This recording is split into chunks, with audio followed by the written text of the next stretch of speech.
Hello, everyone, and welcome back to Nightmare Narratives. I can picture some of you already in bed, maybe some of you just getting home from work. Wherever you are, whatever time it is, I'm glad you're here. If this helps you relax or sleep, please like and subscribe. It means a lot. Now let's get you comfortable, and I'll tell you tonight's story. My name is Patricia Blackwood, but everyone calls me Patty. I've been a park ranger for 12 years now, working deep in the Monongahela National Forest in West Virginia. Most folks think being a ranger means I just walk around looking at trees all day, but I actually have a PhD in botany. I study plants, especially the old healing herbs that grow wild in these mountains. I got into this work because of my daughter Emma. She's only 8 and she has diabetes. The doctors do what they can, but watching your little girl struggle with needles and medicine every day, it breaks your heart. That's why I study the old plant remedies. Maybe somewhere in these hills, there's something natural that could help her. The summer of 1987 was different from the start. We had a bad drought that year. Ponds dried up, streams ran low, and places that had been underwater for decades suddenly appeared. That's how I first heard about the cabin. 2 hikers came to the ranger station in July, all excited about something they'd found. They were college kids from Pittsburgh, and they kept talking over each other. "There's this garden," the girl said, "but it's not normal. The plants are huge." "And green," her boyfriend added. "Like really green, even with the drought." I get reports like this sometimes. People find old homesteads in the woods and think it's mysterious. Usually it's just some forgotten farm where the soil is still good. "Where exactly did you see this?" I asked. They showed me on the map. It was way back in the Cranberry Glades area, miles from any trail. That got my attention. The glades are mostly bogland, not good for growing much of anything. "You should check it out," the girl said. "There's something weird about that place." I told them I'd look into it, but honestly I figured it was nothing. I had real work to do, checking trail conditions, monitoring the wildlife. But the drought kept getting worse, and I found myself with some extra time. So, on a hot Thursday morning in late July, I packed my gear and headed out to find this mysterious garden. It took me 3 hours of hiking through thick forest to reach the area they'd described. The trees here were old, massive oaks and maples that made the forest floor dark even at midday. I could smell something different in the air. Sweet, but not flower sweet. More like herbs drying in the sun. That's when I saw it. In a small clearing stood the ruins of an old cabin. The roof had mostly fallen in, and vines covered the walls. But behind it, impossible as it seemed, was the most beautiful garden I'd ever seen. The vegetables were huge, tomatoes bigger than softballs, corn stalks 8 feet tall. And the herbs. I could identify maybe half of them. Wild ginseng, bloodroot, black cohosh. Plants that were rare and valuable. But they were growing like weeds, thick and healthy despite the terrible drought. I walked closer, pulling out my notebook. The soil should have been dry and cracked, but it was dark and rich. When I knelt down to touch it, it was perfectly moist. That's when I noticed the root cellar. Behind the cabin, built into a small hill, was an old stone root cellar. The heavy wooden door hung open and cool air drifted out. Most root cellars I'd seen were full of old canning jars and rotted vegetables, but this one looked maintained. I shined my flashlight inside. Bundles of herbs hung from the ceiling, perfectly dried. Glass jars, lined wooden shelves, filled with seeds and powders. In the far corner sat a wooden table covered with tools, all clean, all recently used. Someone was still coming here. I backed out of the cellar quickly and looked around the clearing. No footprints except my own. No tire tracks on the old logging road. But someone had been caring for the pterosaurs, his garden. The plants didn't grow this well on their own, especially not in a drought. I started taking pictures and collecting samples. Some of the herbs I'd never seen before, or if I had, they didn't look like this. Everything was too perfect, too healthy. It was like someone had created ideal growing conditions in the middle of a forest. As I worked, I kept glancing at the root cellar. Something about it bothered me. Maybe it was the way the cool air kept flowing out, even though the day was getting hotter. Or maybe it was the smell. Not just herbs, but something else. something that reminded me of hospitals. I was bent over a patch of strange flowering plants when I heard it, a soft sound, like someone humming an old song. I froze, listening. The sound came from inside the root cellar. My first thought was that I should leave. I was alone, miles from help, and someone was in there. But my scientific mind kicked in. This could be the person who was tending the garden. Maybe they could tell me about these amazing plants. "Hello?"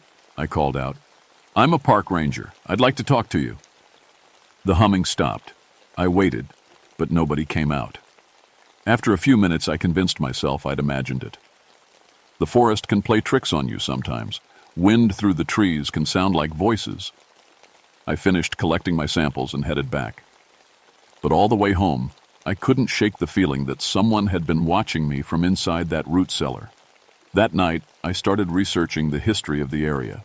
In the county records, I found mention of a homestead owned by Sarah Wyndham. The dates showed she lived there from 1923 to 1941, when she simply disappeared. According to the old papers, people used to come from all over the county to see Granny Wyndham when they were sick. She was what folks called a root doctor, someone who used wild plants to heal people. The old newspaper clippings talked about miraculous cures, desperate families traveling for days to reach her cabin. But there were other stories, too. Whispered rumors about people who went to see Sarah Wyndham and never came home. I went back to the cabin 3 days later with better equipment, camera, soil testing kit, plant press for proper samples. I told myself this was just research, but really I couldn't stop thinking about that garden. Some of those plants could be worth studying, maybe even worth money if they had medicinal properties. And if I'm being honest, I kept thinking about Emma. Her blood sugar had been terrible lately, despite all the medicine. What if something in that garden could help her? The morning was cooler, with thick fog hanging between the trees. It made the forest feel different, quieter, more mysterious. When I reached the clearing, the garden looked even more impressive than before. I set up my equipment and started working systematically, documenting each plant species. Some I recognized, traditional Appalachian medicine plants like golden seal and wild ginger, but others were completely new to me. They looked like variations of common herbs, but bigger, more potent somehow. I was photographing a patch of unusual mushrooms when I heard footsteps. Someone was walking around the cabin, moving slowly and deliberately. The steps were soft, like bare feet on earth. I grabbed my camera and quietly moved toward the sound. An old woman was working in the garden. She was maybe 70, with long gray hair braided down her back. Her dress looked like something from the 1940s. Simple cotton, faded blue. She was pulling weeds with her bare hands, humming the same tune I'd heard before. "Excuse me," I called softly, not wanting to startle her. She looked up and smiled. Her face was deeply lined, but kind, and her eyes were the brightest green I'd ever seen. "Well, hello there," she said in a thick mountain accent. "I was wondering when you'd come back. You saw me before?" "Oh yes, I see everyone who comes here." She stood up, slowly, brushing dirt from her hands. "You're the plant lady, aren't you? The one with the sick little girl?" My blood went cold. I'd never mentioned Emma to anyone connected with this place. "How do you know about my daughter?" "Word travels in these hills," she said, but her smile didn't reach those green eyes. "Diabetes, isn't it? Terrible thing for a child to suffer." I stepped back instinctively. "Who are you?" "Folks call me Sarah. Sarah Wyndham." She gestured to the garden around us. "This is my place. Has been for a long time." That was impossible. The records showed Sarah Wyndham had disappeared in 1941. This woman would have to be over 100 years old. "The county records say Sarah Wyndham lived here in the 1920s and 30s, I said carefully. "Do they now?" She laughed, a sound like wind chimes. "Well, records aren't always right, are they? Time moves different in these mountains." She walked closer to me, and I noticed she left no footprints in the soft earth. "Your little girl," Sarah said. "Emma, isn't it? 8 years old, type 1 diabetes. Diagnosed when she was 5. The doctors say there's no cure." I wanted to run, but my legs wouldn't move. How could you possibly know that? I know lots of things. She reached into her pocket and pulled out a small glass vial filled with green liquid. I know this would cure her. Completely. Forever. The vial seemed to glow in the morning light. Despite my fear, I felt drawn to it. How many nights had I lain awake worrying about Emma's future? How many times had I watched her cry when the needle hurt? What is it? I whispered. Plant medicine. Real plant medicine. Not the watered-down stuff they make in laboratories. Sarah held it out to me. 1 dose, and your daughter will never need insulin again. I stared at the vial. It looked like concentrated life itself, swirling with its own inner light. What do you want for it? Sarah's smile grew wider. Just a small favor. There's a man coming tomorrow, hiking alone, looking for rare plants. He has a sickness too, cancer, though he doesn't know. UIT yet. I'll cure him, but I'll need help with the preparation. What kind of help? Nothing difficult. Just hold him still while I work. Sometimes the healing process can be intense. Something in her voice made my skin crawl. But I thought about Emma, about her pale face that morning when her blood sugar crashed, about the fear in her eyes every time I had to give her a shot. I need to think about it, I said. Of course you do. Sarah tucked the vial back into her pocket. But don't think too long. Your daughter's condition is getting worse, isn't it? I can see it in your face. The worry, the sleepless nights. She was right. Emma had been getting sicker despite all the medicine. Last week, she'd passed out at school. The doctors were talking about stronger treatments, more invasive procedures. Come back tomorrow at sunset, Sarah said, if you want to help your child. I wanted to ask more questions, but when I looked up, she was gone. Simply vanished, like morning mist. I searched the entire clearing, calling her name. I even went into the root cellar, but it was empty except for the herbs and jars.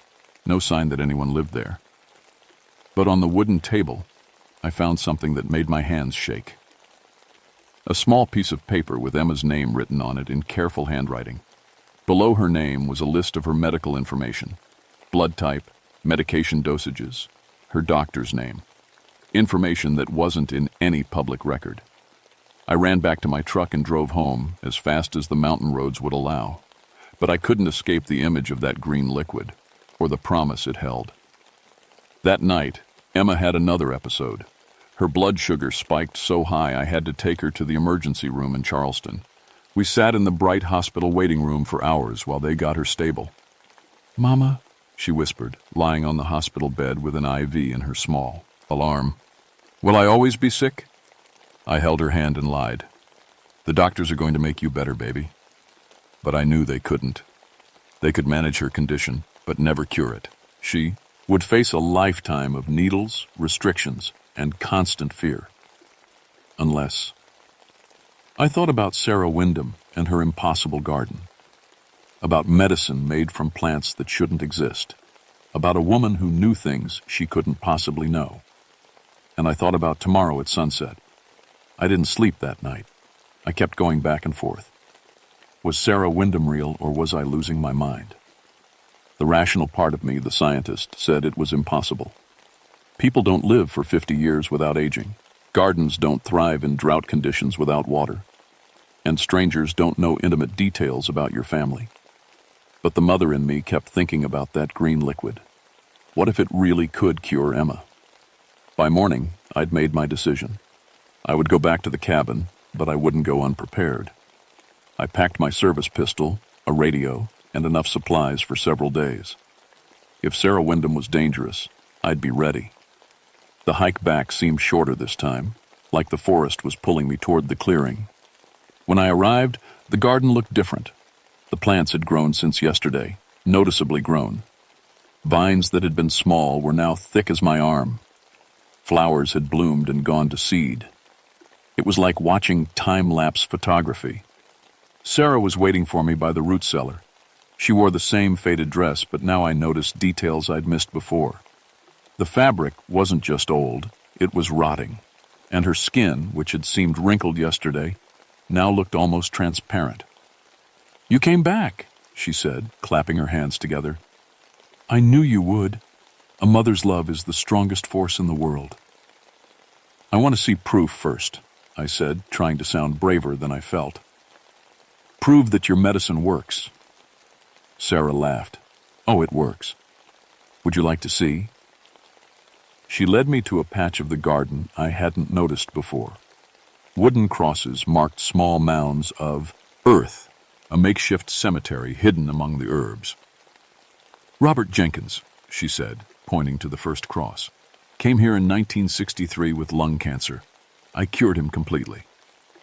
"Then why is he buried here?" "The healing requires balance," Sarah explained, running her fingers over the wooden marker. "Life from life, death from death. Robert was cured, but someone had to pay the price." My stomach turned. Someone else died so he could live? Not died. Gave their life force. Their years. There's a difference.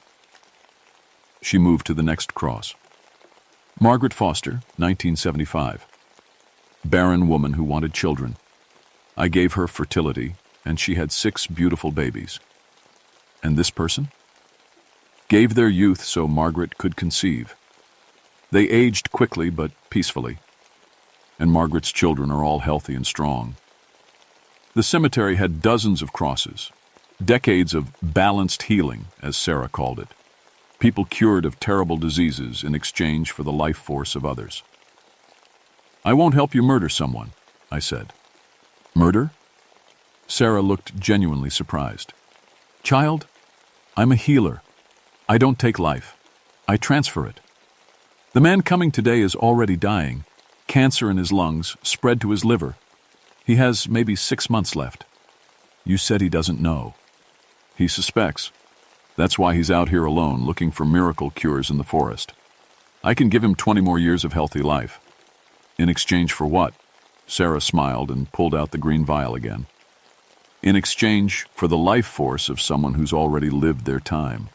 Someone old and sick themselves. There's no one else here. Isn't there?" Sarah's green eyes seemed to glow. "What about you, Patricia? You're 35 years old, healthy, strong. You could give 10 years of your life to save a dying man and still have plenty left. And in return," she held out the vial. Up close, I could see it pulsing with its own heartbeat. "Your daughter would be completely cured. No more insulin, no more blood tests, no more midnight trips to the emergency room. She could live a normal, healthy life." I stared at the medicine. 10 years of my life for Emma's future. It seemed like a bargain. "How would it work?" "Simple. The man will arrive soon. I can feel him on the mountain already. When he comes, you help me restrain him while I perform the healing. The process can be unsettling. People sometimes fight it, even when it's helping them. And then? Then I draw the life force from you. Not all at once. That would be crude. I take 10 years gradually, over the course of an hour. You'll age, but slowly. Your hair will gray a bit, your face will line. But you'll be alive, healthy, and your daughter will be free." It sounded reasonable. Logical, even. What mother wouldn't trade 10 years of her life for her child's health? "He's coming," Sarah said suddenly. I heard it too. Footsteps on the trail getting closer. A man's voice talking to himself as he hiked. "Remember," Sarah whispered, "he's dying anyway. We're giving him a gift." A middle-aged man emerged from the forest, carrying a heavy backpack and looking exhausted. He was thin, with the gray complexion of someone fighting illness. When he saw the garden, his eyes went wide. "My God," he breathed. "This is incredible." Sarah stepped forward, every inch the helpful mountain woman. "Well, hello there, stranger. You look tired. Come sit a spell." "I'm Dr. Richard Hartley," the man said. "I'm researching medicinal plants. This garden, it's impossible.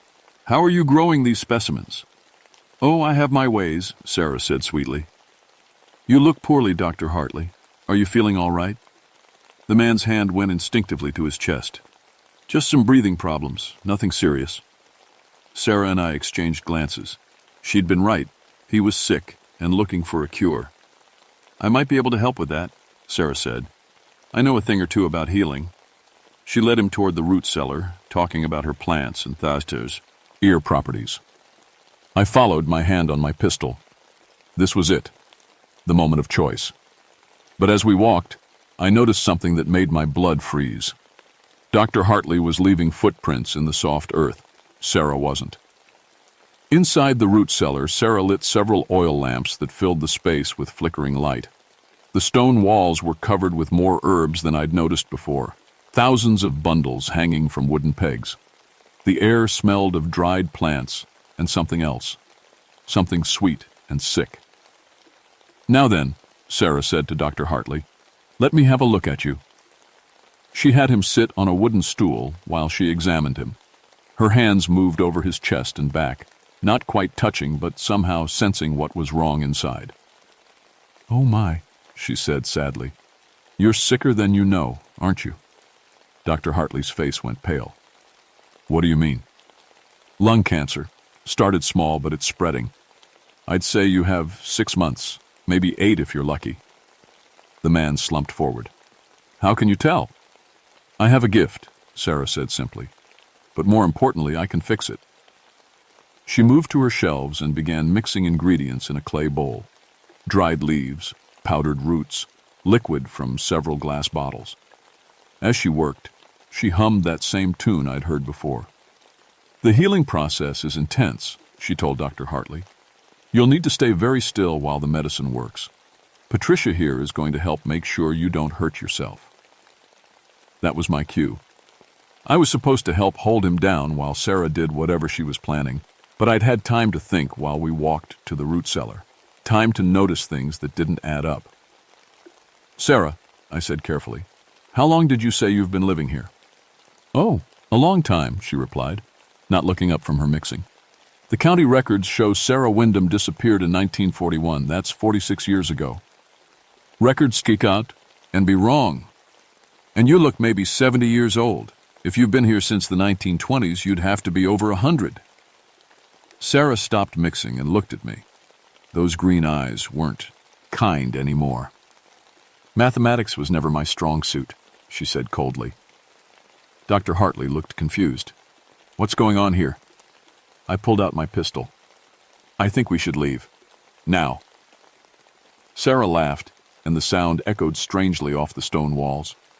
Oh, Patricia, you almost had me convinced you were smart. The temperature in the root cellar dropped 20 degrees in an instant. The oil lamps flickered, and shadows danced on the walls like living things. You see, Dr. Hartley, Sarah continued, her voice changing, becoming deeper and more menacing. Patricia is right. I have been here since the 1920s. But I wasn't 70 then, and I'm not 70 now. Her appearance began to shift. The gray hair turned black, the wrinkles smoothed away, and her faded dress became rich and new. But her eyes remained the same bright, unnatural green. I was 23 when I made my bargain, she said. Young, desperate, dying of consumption. A traveling woman offered me a deal. My life for the power to heal others. I thought she meant she'd cure my tuberculosis. The root cellar felt smaller now, like the walls were closing in. But that wasn't the bargain at all. She wanted my life, my mortality. In exchange, I would live forever, sustained by the life force of those I claimed to heal. Dr. Hartley tried to stand, but his legs wouldn't support him. Some force was holding him in place. Every person I've cured over the decades has paid with their life, Sarah continued. I drained them slowly, taking their years to sustain my own youth. The healing is real. I do cure their diseases, but they die anyway, aged to death in a matter of hours. I aimed my pistol at her, but my hands were shaking. Let him go! Why would I do that? I'm so hungry, Patricia. It's been months since my last patient, and I can feel myself getting older. I need his life force. And what about Emma? What the cure you promised? Sarah's smile was terrible. There is no cure for your daughter. That vial contains nothing but water and food coloring. But you would have helped me kill Dr. Hartley for it, wouldn't you?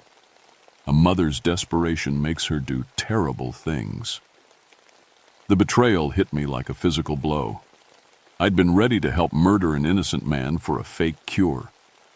"You're a monster," I whispered. "I'm a survivor," Sarah corrected. "And now I think I'll take both of you.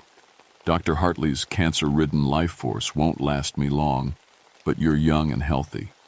Between the two of you, I should be good for another year or two." She raised her hands, and I felt something pulling at me from inside, like invisible hooks were attached to my heart, trying to drag something vital out of my chest. Dr. Hartley gasped and clutched his chest. Color was draining from his face as Sarah began her terrible feeding. I had seconds to act. I thought about my botany training, about all the plants I'd studied in these mountains. Some were healing herbs, but others were deadly poisons. And I'd noticed something while examining Sarah's garden. Among all those miraculous healing plants were several species of nightshade.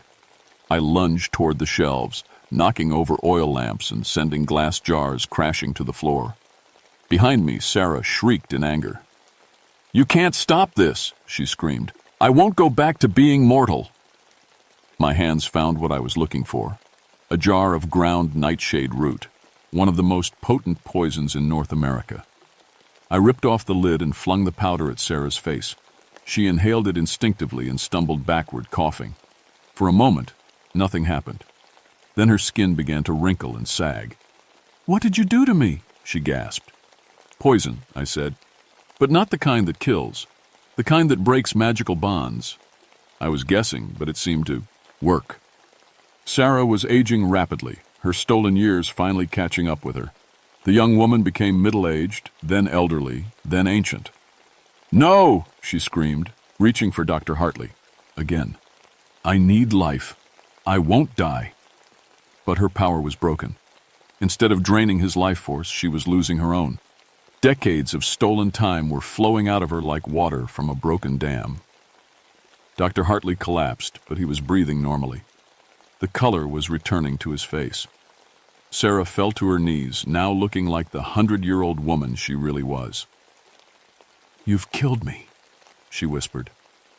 "No," I said, helping Dr. Hartley to his feet. "I've just made you mortal again." Sarah aged another 30 years in as many seconds, then crumbled to dust. The root cellar began to collapse as whatever power had maintained it finally failed. I grabbed Dr. Hartley and dragged him outside just as the stone walls caved in. Dr. Hartley and I made it back to civilization, though he was weak and confused about what had happened. I told the authorities he'd been exposed to toxic plants and suffered hallucinations. They believed me. I was a park ranger and a botanist. Who would doubt my expertise? But I knew the truth. And when Dr. Hartley had tests done a few weeks later, the doctors found something impossible. His lung cancer was completely gone. Not in remission, gone entirely, as if it had never existed. Sarah's final act of healing magic, perhaps. Or maybe the shock of nearly dying had triggered some natural immune response. I prefer to think it was the latter. The garden withered and died within days of Sarah's death. When I returned to collect evidence, I found only normal forest plants growing in poor soil. The root cellar was completely collapsed, filled with ordinary dirt and rocks. But I kept some of the plant samples I'd collected on my first visit.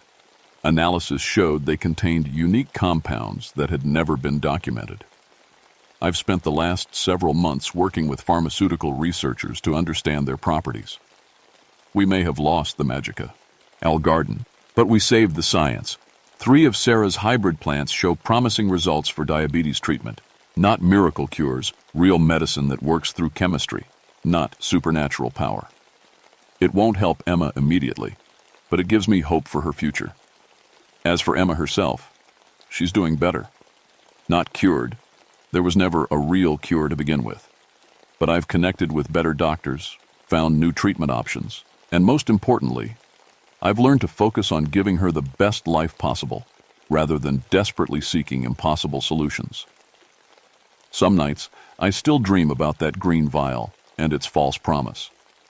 I think about how close I came to helping a monster commit murder, all for the love of my child.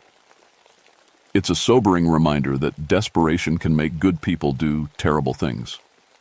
The Forest Service officially closed the area around Sarah's cabin, citing unstable soil conditions and toxic plant contamination. But sometimes hikers still report finding unusual gardens deep in the woods, places where plants grow too well, where the soil is too rich, where the air smells of herbs and something sweeter. I always follow up on these reports personally. Most turn out to be nothing, just people's imaginations running wild in the deep forest. But not all of them. Last month I found another abandoned cabin with another impossible garden. This one tended by a man who claimed to cure arthritis and heart disease. A man who knew things about his patients that he shouldn't know, and who asked for small favors in return for his miraculous treatments. The mountains are full of desperate people seeking cures. And where there's desperation, there are always predators ready to take advantage. But now I know what to look for. And I know that sometimes the real cure for impossible problems isn't magic at all. It's just refusing to believe that the impossible is necessary.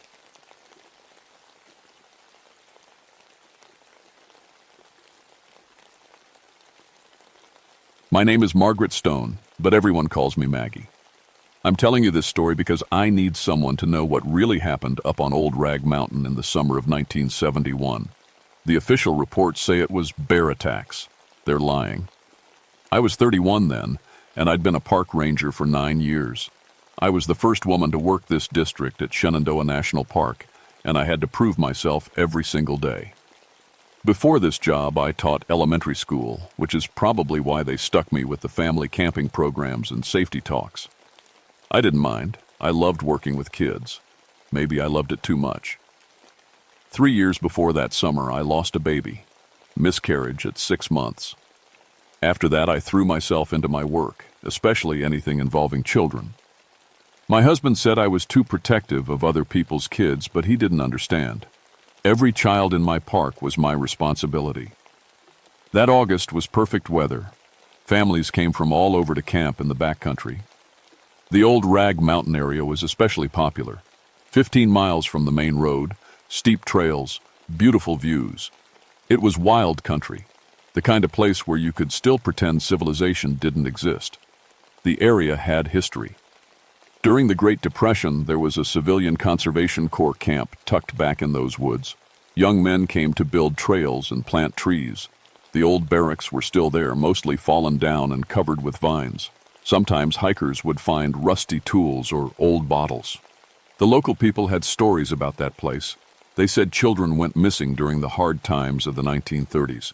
Families were desperate, couldn't feed everyone. Some kids just disappeared. The old-timers claimed those children were still out there, raised by mountain spirits. I thought it was nonsense. Wild children were just stories.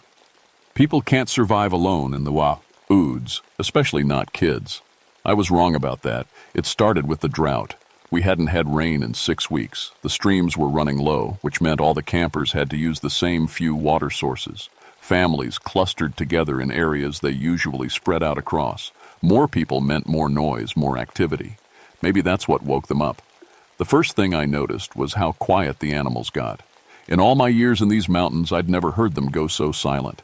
Even the birds stopped singing. My partner, Paul Vincent, said I was imagining things, but I knew better. Animals know when something's wrong before we do. Then there were the tracks, small bare footprints in the mud around the camping areas. They looked like children's feet, but wrong somehow. The toes were spread too wide, like someone who'd never worn shoes. And they showed up in impossible places, on rock faces in trees, on ledges no normal person could reach. Paul laughed when I showed him. "Some kid's just a good climber," he said. But I'd worked with hundreds of children over the years. These weren't normal footprints. The last thing that should have warned me was the dogs. The search and rescue team used bloodhounds to find lost hikers. Those dogs would track anything, anywhere. But when we brought them to Old Rag Mountain that summer, they wouldn't go past a certain point on the trail. They'd whine and pull backward, hackles raised like they sensed a predator. I should have listened to the dogs. It happened on a Tuesday morning in the 3rd week of August. The Walsh family had been camping at White Oak Spring for 2 days, Mom, Dad, and 8-year-old Tommy. Nice people from Richmond. The dad was a lawyer, the mom taught piano. Tommy was one of those kids who asked a million questions and collected rocks in his pockets. I was doing my morning rounds when I heard the mother screaming, ran to their campsite and found them in pieces. The mom was crying so hard she couldn't talk.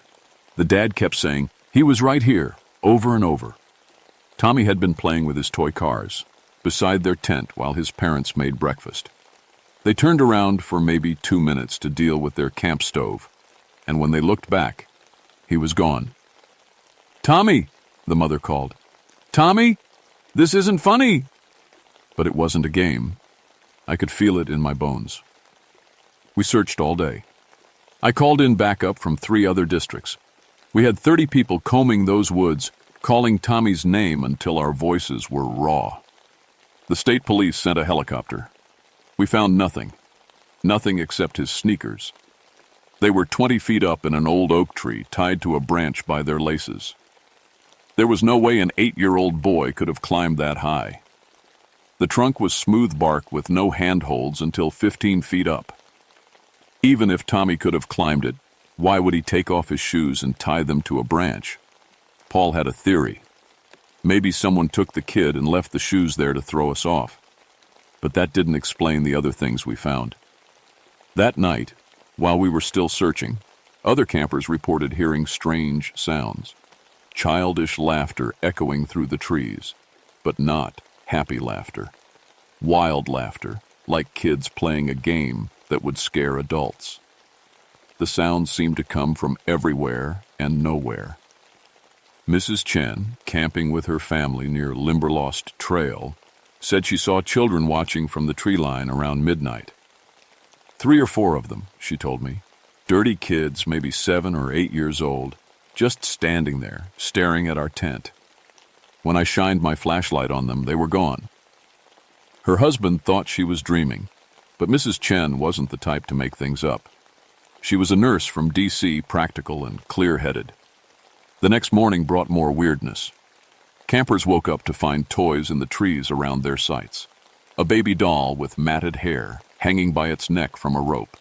Wooden figures carved from sticks, arranged in lash and little circles. And strangest of all, bone whistles. Hollow bird bones with holes drilled in them tied to branches with grass.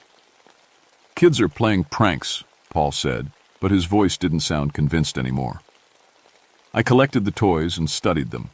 The wooden figures were carved with simple tools, maybe a sharp rock or piece of metal. The bone whistles were old, weathered by years of rain and sun. And the doll's hair wasn't just matted, it was full of leaves and twigs, like it had been buried in the forest floor. These weren't pranks. Someone had been making these toys for a long time.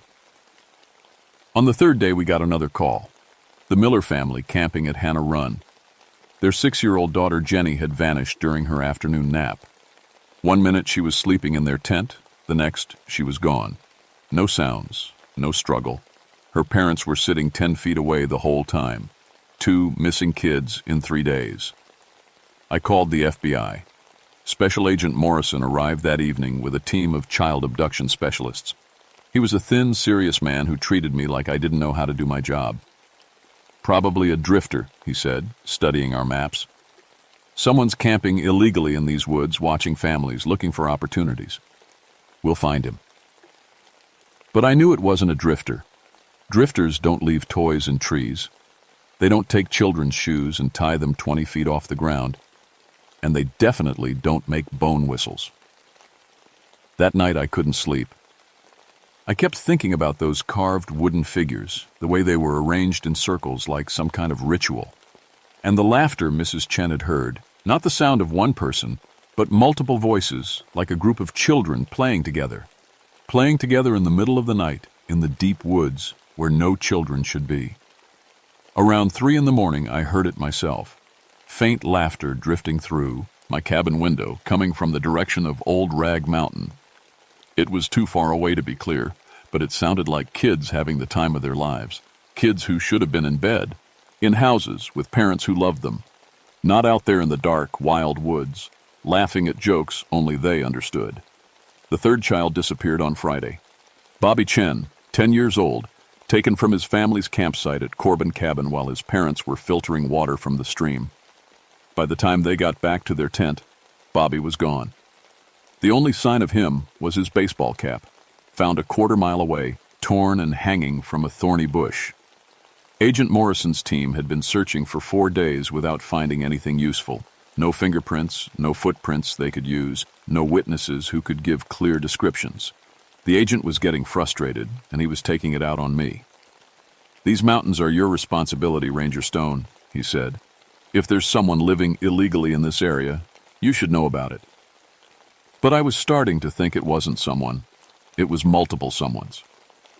That afternoon, I decided to check the old CCC barracks. I'd been putting it off because it was a long hike through rough country, and I didn't want to go alone. But with 3 children missing and the FBI breathing down my neck, I couldn't wait for backup. The trail to the old camp was overgrown and hard to follow. 40 years of rain and wind had almost erased it. I pushed through thick brush and climbed over fallen trees, following what was left of the path deeper into the mountains. The barracks sat in a clearing that was slowly being reclaimed by the forest. Most of the buildings had collapsed, their wooden walls rotted and covered with vines. But one structure was still partly standing, a long, low building that might have been a dormitory. I found evidence that someone had been living there recently. The floor was swept clean of leaves and debris. In one corner, I found a circle of stones that had been used as a fire pit, with fresh ashes still inside. Scatter. And around the room were makeshift tools, sharp rocks tied to sticks with grass rope, animal bones carved into needles and fishing hooks. And everywhere, I found toys like the ones we'd discovered in the trees. Wooden dolls, bone whistles, little animals carved from stone. They were arranged in groups around the room like children had been playing house. But the most disturbing thing was the drawings. Someone had drawn pictures on the walls using charcoal from the fire pit. They were crude, childlike drawings, but the subjects made my skin crawl. Stick figures of adults with X's for eyes, groups of small figures surrounding larger ones, and over, the same image, children holding hands in circles around what looked like bodies. I was studying the drawings when I heard footsteps outside. I froze, listening. Bare feet on the wooden porch, trying to move quietly but not quite managing it. Multiple sets of feet, maybe 4 or 5 different people. Small people from the sound of it. Children. I drew my service pistol and moved to the window. Through the dirty glass, I could see shapes moving in the tree line. Small figures keeping to the shadows, watching the building where I was trapped. One of them stepped into the sunlight. It was a girl, maybe 12 years old, but wrong in ways I couldn't immediately name.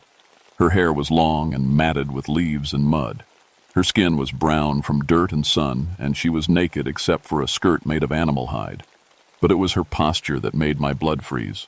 She moved like a wild animal. Her back was hunched, her arms hung long at her sides, and her head turned in quick, jerky motions like she was constantly checking for predators. When she walked, she didn't put her weight on her heels like normal people do. She walked on the balls of her feet, ready to run or fight at any second. And her eyes. Even from 30 feet away, I could see her eyes were different. Too wide, too alert. Like a deer's eyes, always watching for danger. She wasn't alone. Other shapes moved in the woods around her. Smaller children, maybe 6 or 7 years old, keeping low and staying hidden. I counted at least 4 others, but there could have been more. The girl raised her head and sniffed the air, like a dog. Then she looked directly at the window where I was hiding. She smiled. Her teeth were filed to points. I stumbled backward from the window and knocked over a pile of wooden toys. The crash echoed through the building like a gunshot. Outside, I heard rapid footsteps and strange calls. Not words, but sounds like birds might make to warn each other of danger. By the time I got back to the window, they were gone. I ran out of the building and searched the tree line, but found nothing except footprints in the soft earth. Small, bare feet with widely spread toes, just like the tracks we'd been finding around the campsites. I radioed Paul immediately. "I need backup at the old CCC camp," I said. "I found evidence of illegal habitation." Paul's voice crackled back through the radio. "Can't do it, Maggie. We got another situation. Family at White Oak Spring reported someone messing with their campsite last night. Food stolen, tent ropes cut. They're pretty shaken up." How many in the family? 3, 2 adults and a teenage daughter. My heart sank. Get them out of there, Paul. Right now. Don't let them stay another night. Already on it. But Maggie, there's something else. The other families are getting spooked. Half of them packed up and left this morning. Word's getting around that these mountains aren't safe for kids. He was right. We were losing control of the situation. Soon there would be news reports, maybe even TV crews. The Park Service would shut down the whole area, and whoever was taking children would disappear deeper into the mountains where we'd never find them, or find the children they'd already taken. I hiked back to the ranger station as fast as I could, my mind racing. The feral children, because that's what they had to be, were getting bolder. They'd been hiding for decades, maybe since the 1930s, living wild in the deepest parts of the mountains. Somehow they'd survived, and now they were hunting. But why were they taking modern children? What did they want? I was still asking myself that question when I got back to the station and found Paul's truck parked outside. But no sign of Paul himself. The front door was standing open, and there were muddy footprints on the floor. Small footprints, with widely spread toes. "Paul?" I called out. No answer. I followed the footprints through the building. They led to the back office where we kept our files and radio equipment. The radio was smashed, its components scattered across the floor. Our telephone line had been cut, and on the wall, drawn in what looked like mud but smelled like blood, was the same symbol I'd seen in the old barracks.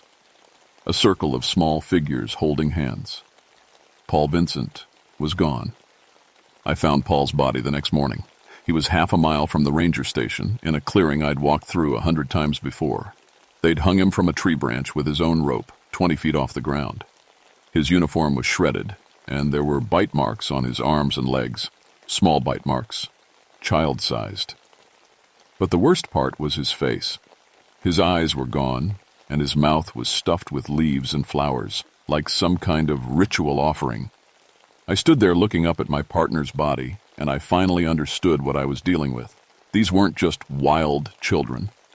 They were predators. They'd been living in these mountains for 40 years, and they'd learned to hunt. I radioed for help on my backup radio, but got only static. The mountains were playing tricks with the signal, or maybe the wild children had found a way to jam it. Either way, I was alone with 3 missing Kais, Diaz and a pack of feral children who had just declared war. I had 2 choices. Hike out and get help, which would take at least 6 hours, or try to find Tommy, Jenny, and Bobby myself before the wild children decided they were done playing games. I chose to stay. That afternoon, I went back to the CCC camp, but this time I came prepared. I brought flares, extra ammunition, a first aid kit, and 3 days' worth of food and water. If the wild children wanted to fight, I'd give them one. The camp was empty when I arrived, but I could feel eyes watching me from the woods. I searched the collapsed buildings systematically, looking for any sign of the missing children. In the ruins of what might have been a mess hall, I found something that made my heart race. Tommy Walsh's shirt, torn and bloody, hanging from a nail on the wall like a trophy. "I know you're out there," I called into the trees. "I know you have the children. I want to talk." Silence. Then from somewhere deep in the woods, I heard a voice. "Mother, not mother." The voice was female, young, but with an accent I couldn't place. It wasn't quite English, but it wasn't any foreign language I recognized either. The words were slurred and strange, like someone who'd learned to talk from listening to conversations from a distance. "Mother, not mother, comes to our place. Why?" I turned toward the voice, but couldn't see anyone. "I want the children back. Tommy, Jenny, and Bobby. They don't belong here." Laughter erupted from multiple directions. Not happy laughter, but the sound of predators who'd just heard a good joke. "All children belong here," the voice said. "Mother, not mother, knows this. Mother, not mother, comes to be with children, yes?" "No," I said firmly. "I came to take them home to their families." More laughter, but darker this time, threatening. "No families," the voice said. "Families leave children in woods. Families forget children. We remember. We take care of children forever." A figure stepped out from behind a tree 30 feet away. It was the girl I'd seen before, the one with filed teeth and wild eyes. But now I could see her more clearly, and what I saw made my stomach turn. She was older than I'd thought, maybe 15 or 16, but malnutrition had stunted her growth. Her arms and legs were covered with scars, and her fingers ended in nails that had grown long and sharp like claws. She moved like a spider, quick and jerky, never taking her eyes off me. "You're the alpha," I said. "The leader." She tilted her head, considering the word. "Alpha, yes. I am first child. I teach others to hunt, to hide, to take what we need." "How long have you been out here?" "Always. Since the big people left us." She gestured toward the ruined buildings. "We were small then. Now we are strong." She'd been abandoned here as a child during the Depression. She'd survived, and she'd taught the others to survive. For 40 years, they'd been living wild, taking whatever they needed to stay alive, including children. "Where are Tommy, Jenny, and Bobby?" The girl smiled, showing her pointed teeth. "Safe. Learning. Soon they will be like us. Wild children. Free children. Let me see them. First, mother not mother must choose. Be with children, or be like the rope man." She gestured toward where Paul's body was hanging. "We need new mother. Old mother died last winter." My blood went cold. There had been others. Adults who'd stumbled into their territory, captured and forced to help raise the feral pack. Some had cooperated. Others had ended up like Paul. "If I agree to stay, you'll let the 3 children go back to their families?" The girl laughed. "No families!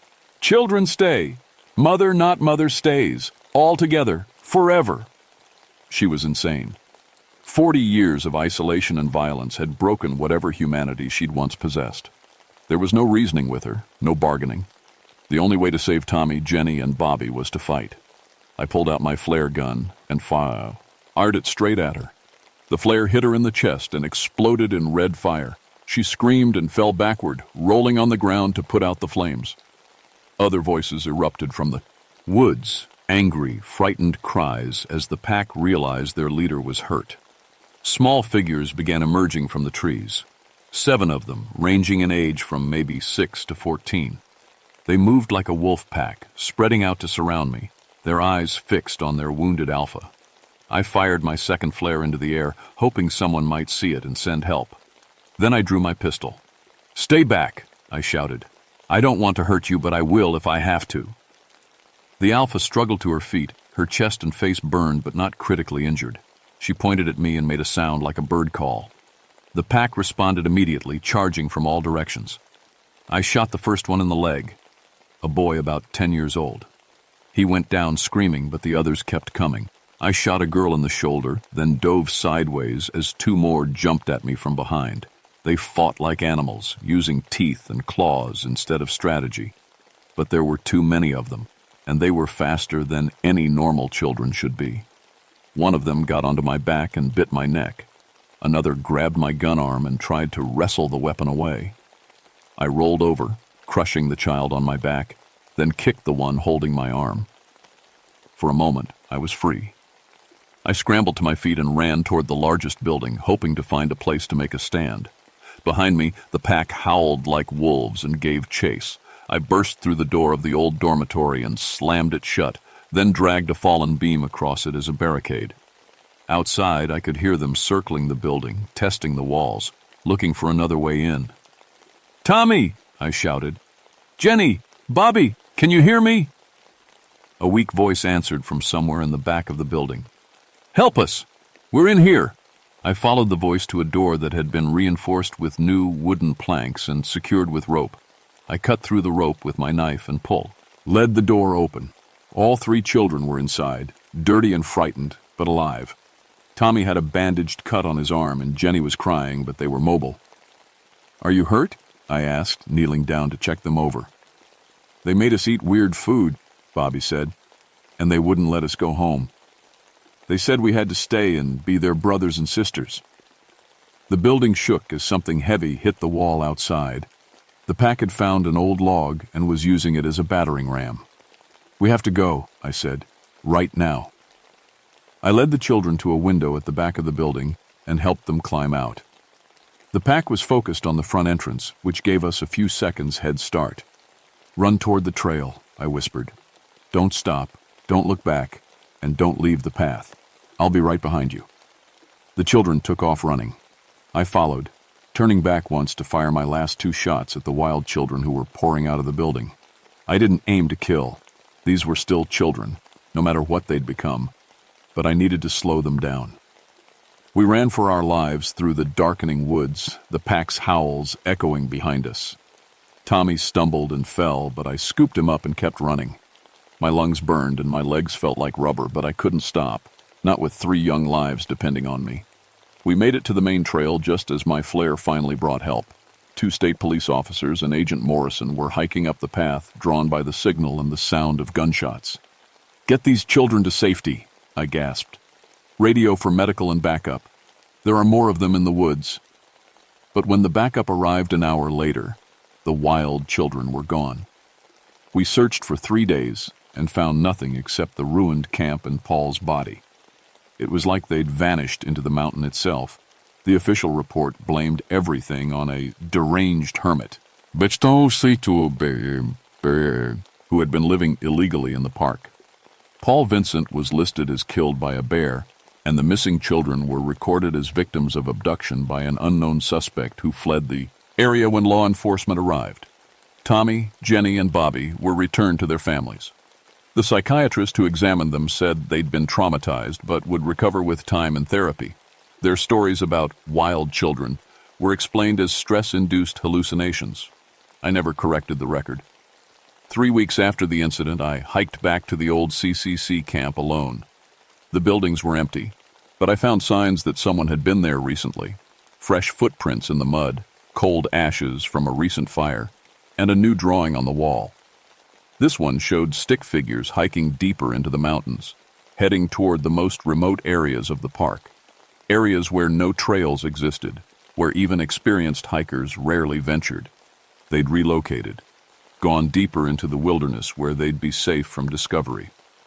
I left supplies for them, canned food, blankets, basic medical kit. I told myself it was just in case they were really children who needed help. But the truth was, I felt responsible for them too. They were victims as much as Tommy, Jenny, and Bobby had been. Victims of the depression, of families too desperate to care for them, of 40 years of isolation that had turned them into something that wasn't quite human anymore. Every few months I go back and leave more supplies. The food always disappears, but I never see them. Sometimes I find new drawings on the walls, pictures of the pack, living their strange life in the deep mountains. The drawings show they've built new shelters, found new sources of food, maybe even recruited other abandoned children over the years. They're still out there. Other rangers have reported strange incidents over the years. Missing campers who turn up days later with no memory of where they've been. Children who claim they were visited by other kids during family camping trips. Footprints that appear overnight around campsites, always small and bare. I've trained every new ranger in my district to watch for the signs. I've changed our policies to require constant adult supervision for children in the backcountry. I've pushed for better communication equipment and faster response times for missing person cases. But mostly, I just wait and watch, because I know the pack is still growing, still hunting, still taking children when the opportunity presents itself. And someday, I might have to go back into those mountains and face them again.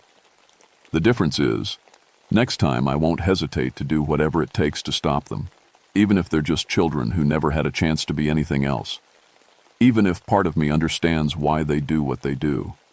The mountains keep their secrets, but they don't keep them forever. Someday, someone else will discover the truth about the wild children of Old Rag Mountain. I just hope they're better prepared than I was.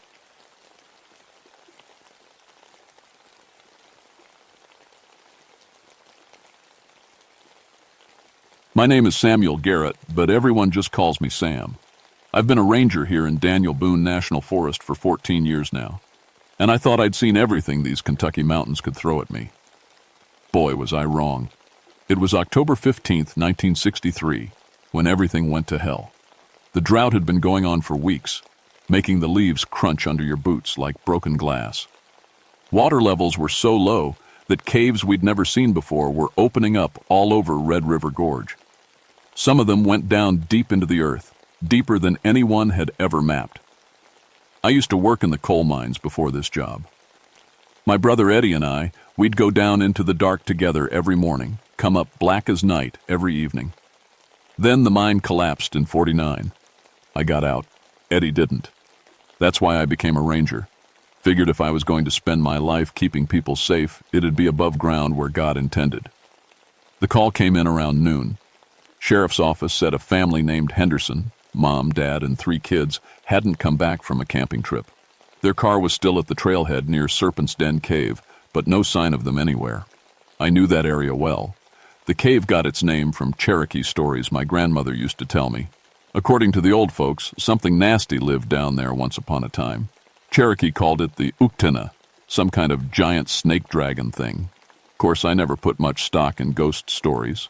Real dangers in these mountains are rock falls and bad air, not boogers and haints. I drove out to their campsite in my old Ford pickup, radio crackling with static. The deeper you go into the gorge, the worse the reception gets. Sometimes you're completely cut off from the outside world. The Henderson camp was strange from the get-go. Their tent was still up, sleeping bags laid out neat as you please. Coffee pots sat on the dead fire.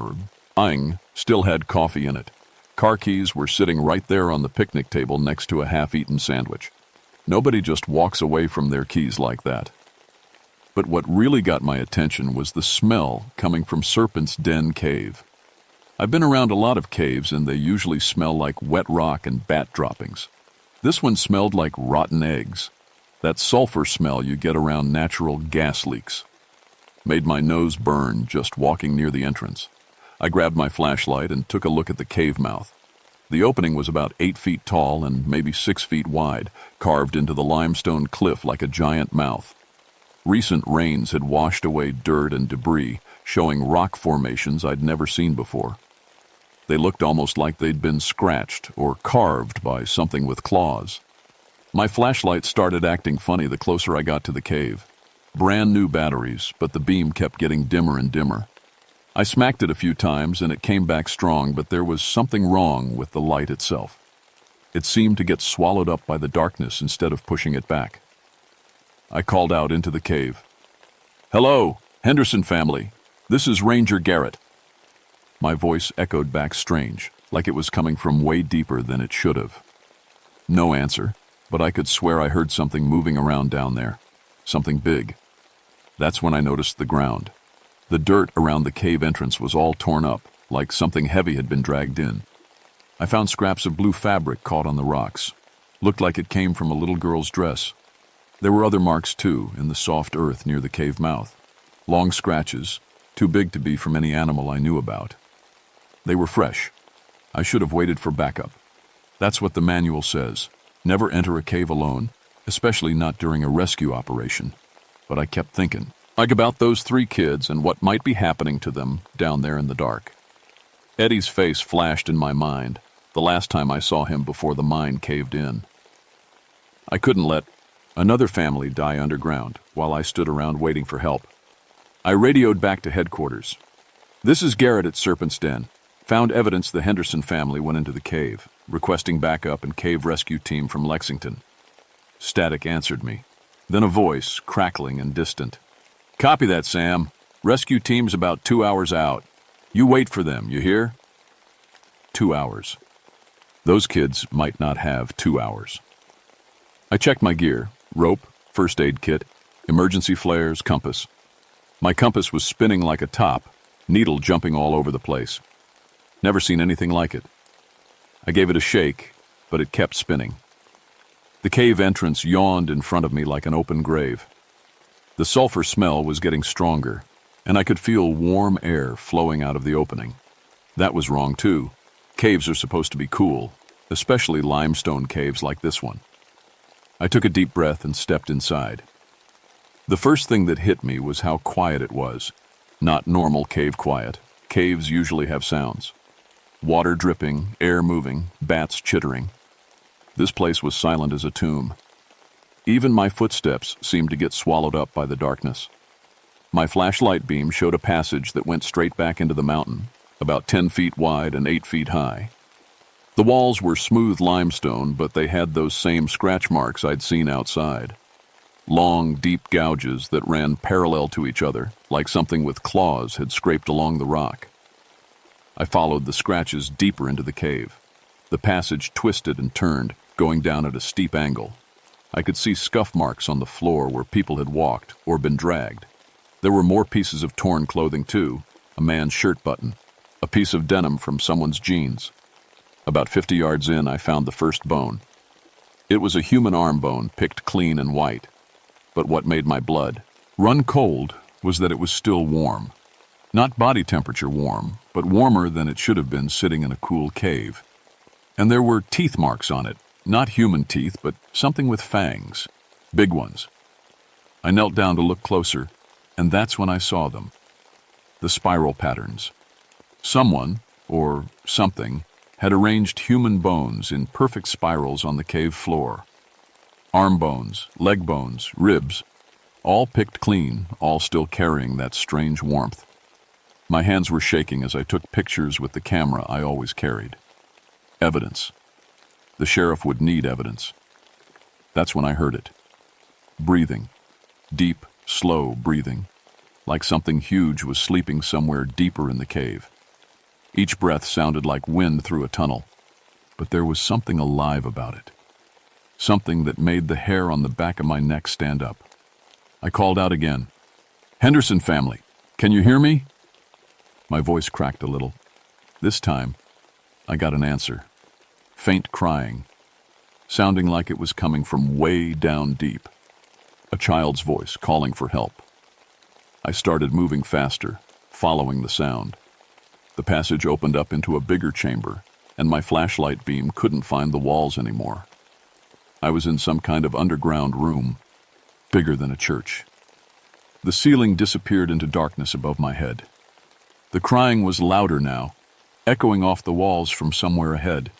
But there were other sounds too, scraping noises, like something heavy being dragged across stone. And that breathing, getting louder and more regular. My radio crackled. "Sam, you there? This is Jake Morrison."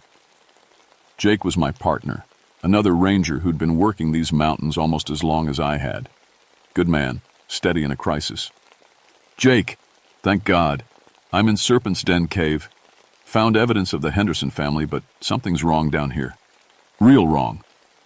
I'm at the cave entrance now, coming. In after you. Stay put till I catch up." "No, Jake, don't come in here alone. Wait for the rescue team." But the radio went dead, nothing but static. I kept moving forward, following the crying sounds. My flashlight was getting dimmer again, even though I'd just put new batteries in it that morning. The beam barely reached 10 feet now, and shadows seemed to move just outside its reach. The chamber I was in had passages leading off in 3 directions. The crying was coming from the middle passage, but there were other sounds coming from the left one, scraping, dragging sounds, and something else, a low rumbling that felt like it was coming up through the rock itself. I chose the middle passage. The tunnel got narrower as I went deeper, forcing me to duck down. More bones littered the floor, and now I was seeing things that made my stomach turn. Fresh bones. Some still had meat on them, and they weren't just scattered randomly. They were arranged in patterns. Symbols. The same symbols my Cherokee grandmother had shown me when I was little, carved into old trees and rocks. My grandmother used to say those symbols meant danger. Warning signs. Keep away. 20 yards down the passage, I found Jake Morrison. He was standing with his back to me, perfectly still, looking deeper into the cave. His flashlight was lying on the ground beside him, beam pointing at the wall. He didn't move when I called his name. "Jake? Jake, you okay?" When he turned around, I almost screamed. His eyes were reflecting my flashlight beam like an animal's eyes, bright green, glowing in the dark. And when he smiled, I saw that his teeth looked different, sharper. "Hello, Sam," he said, and his voice sounded wrong. Too deep, with an echo that shouldn't have been there. "I've been waiting for you." "Jake, what's wrong with you? Are you hurt?" He laughed, and the sound bounced off the cave walls like breaking glass. "Wrong? Nothing's wrong, Sam. Everything's exactly right. I've been keeping the old one fed for years now. Hikers, campers, lost hunters. It's been sleeping peacefully, Boo, because of me." The pieces started falling into place. All those missing persons reports over the years. People who'd just vanished in the mountains without a trace. Jake had been involved in most of those search and rescue operations. "The Henderson family," I said. "Where are they?" "Where they needed to be. Where you're going to be soon, Sam. The Uktena is getting hungry again, and it needs fresh meat." Uktena. My grandmother's stories came flooding back. The great serpent that lived underground, with a crystal in its forehead that could control men's minds. Cherokee warriors had tried to kill it once long ago, but the best they could do was drive it deep into the earth. "That's just a story, Jake. Cherokee legend." Jake's green eyes glowed brighter. "Is it? Look around you, Sam. Look at the bones. Look at the symbols. The old one has been here for hundreds of years, and it's going to be here for hundreds more." He started walking toward me, moving strange and jerky, like a puppet on strings. That's when I noticed his neck. There were marks on it, like burns in the shape of spirals. The same spirals the bones had been arranged in. I backed away, fumbling for the emergency flares in my belt. "Stay back, Jake. Don't make me hurt you." "You can't hurt me, Sam. The old one protects its servants, just like it's going to protect you once you've been marked." Behind Jake, deeper in the passage, I saw light.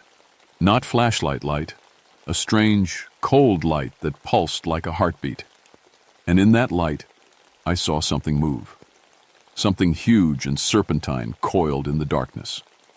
The Uktena was real, and it was waking up. The light got brighter, and I could see more of the thing coiled in the depths of the cave. It was massive, easily 50 feet long, thick as a tree trunk.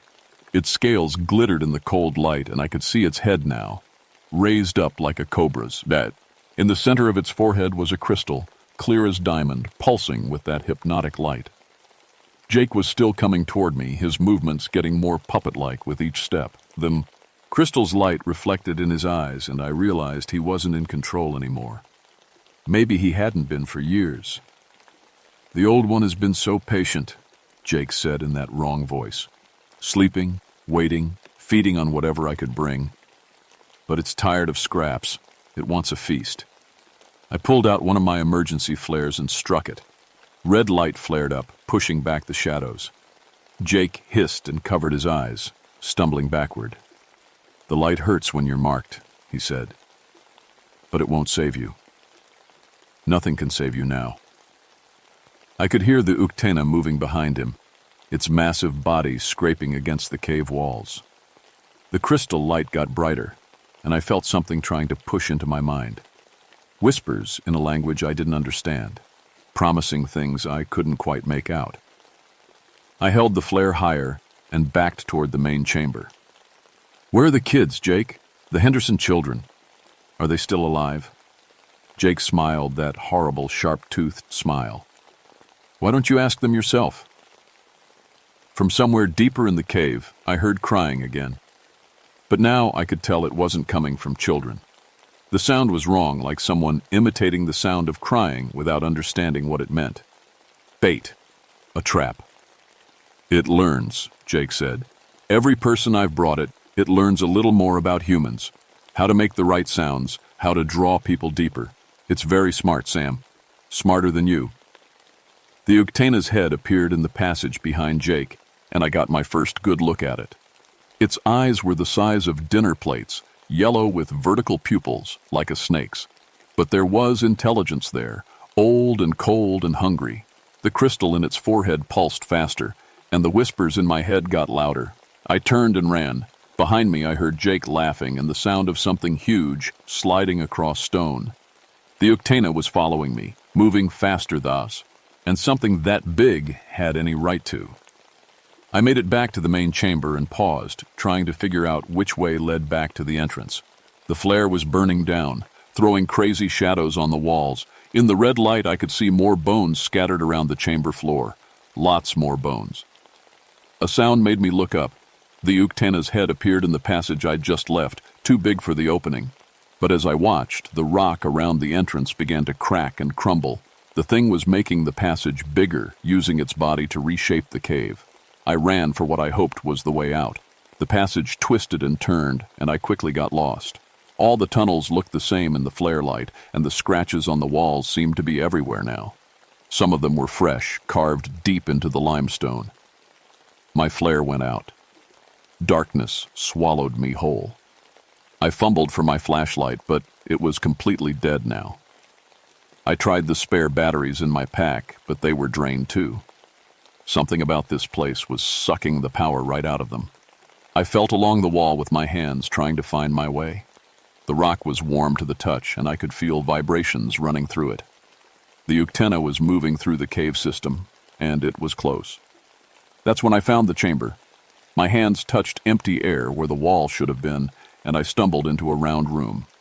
Even in the darkness, I could sense it was different from the rest of the cave. Older. The air smelled like smoke and old death. I struck another flare. I was in some kind of burial chamber. The walls were covered with Cherokee symbols carved deep into the rock. In the center of the room was a stone altar, stained dark with old blood, and arranged around the altar in perfect circles were hundreds of bones. Human bones, but old ones, ancient ones. Some of the bones still had jewelry on them, silver bracelets, copper necklaces, things the Cherokee would have worn centuries ago. This wasn't Jake's doing. This place had been here long before Jake was born, long before any white man had set foot in these mountains. On the altar itself were fresh offerings, the Henderson family's belongings, a child's stuffed animal, a woman's wedding ring, a man's wallet, but no bodies. The Uktana preferred its food fresh. A sound made me spin around. Jake stood in the chamber entrance, but he looked different now. The burn marks on his neck had spread across his face in spiral patterns, and his skin had a greenish tint in the flare light. His eyes weren't just reflecting light anymore, they were glowing from within. "Welcome to the Old One's sacred place," he said. "Cherokee used to bring sacrifices here, hundreds of years ago. They understood what needed to be done to keep it sleeping." "What happened to them? The Cherokee?" "They got soft, started listening to missionaries and government agents, stopped bringing offerings. That's when the Uktana started getting restless, started hunting on its own." Jake stepped into the chamber, and I could see the thing behind him now. The Uktana filled the passage completely, its crystal glowing brighter as it got closer. "But I kept the old traditions alive," Jake continued. "Me and a few others over the years, park rangers, local hunters, people who understood. We kept it fed, kept it sleeping. Until now. Until now. It's tired of sleeping, Sam. Tired of hiding. It wants to hunt again, like it did in the old days, but first, it needs to mark you." The crystal light filled the chamber, and the whispers in my head became a roar. Images flashed through my mind. The Uktana rising from underground rivers, hunting through the mountains, feeding on anything it could catch. Cherokee warriors fighting it with spears and arrows, driving it back into the deep caves. The crystal in its forehead, the source of its power. That crystal was how it controlled people like Jake. But it was also its weakness. My grandmother had told me the rest of the story, the part Jake didn't know. The Cherokee hadn't just driven the Uktana underground, they'd damaged it, broken part of its crystal. That's why it needed servants like Jake now. That's why it had to hide in caves instead of hunting freely. The crystal could be broken, had been broken before. I looked around the chamber and saw what I needed. Ancient Cherokee spears leaned against the walls, probably left there by the last warriors who'd fought the thing. The obsidian points were still sharp after all these years. Jake saw me looking at the weapons and shook his head. "They won't work, Sam. Cherokee tried that already. The old one is too strong." But I wasn't planning to fight the Uktana with a spear. I had something the ancient Cherokee didn't have. Emergency flares, high-explosive emergency flares designed to burn hot enough to signal rescue planes from miles away. I grabbed a Cherokee spear and one of my remaining flares. The Uktana's head entered the chamber, crystal blazing.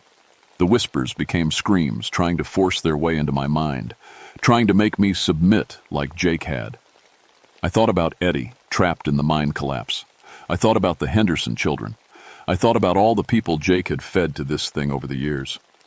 Then I closed my eyes, raised the spear, and charged. Running blind toward a 50-foot monster snake isn't something they teach you in ranger training. But I'd learned something in the coal mines that served me well. Sometimes you can't trust your eyes in the dark. Sometimes you have to trust your other senses. I could hear the Uktena breathing, smell its sulfur stench, feel the vibrations of its massive body coiled on the chamber floor.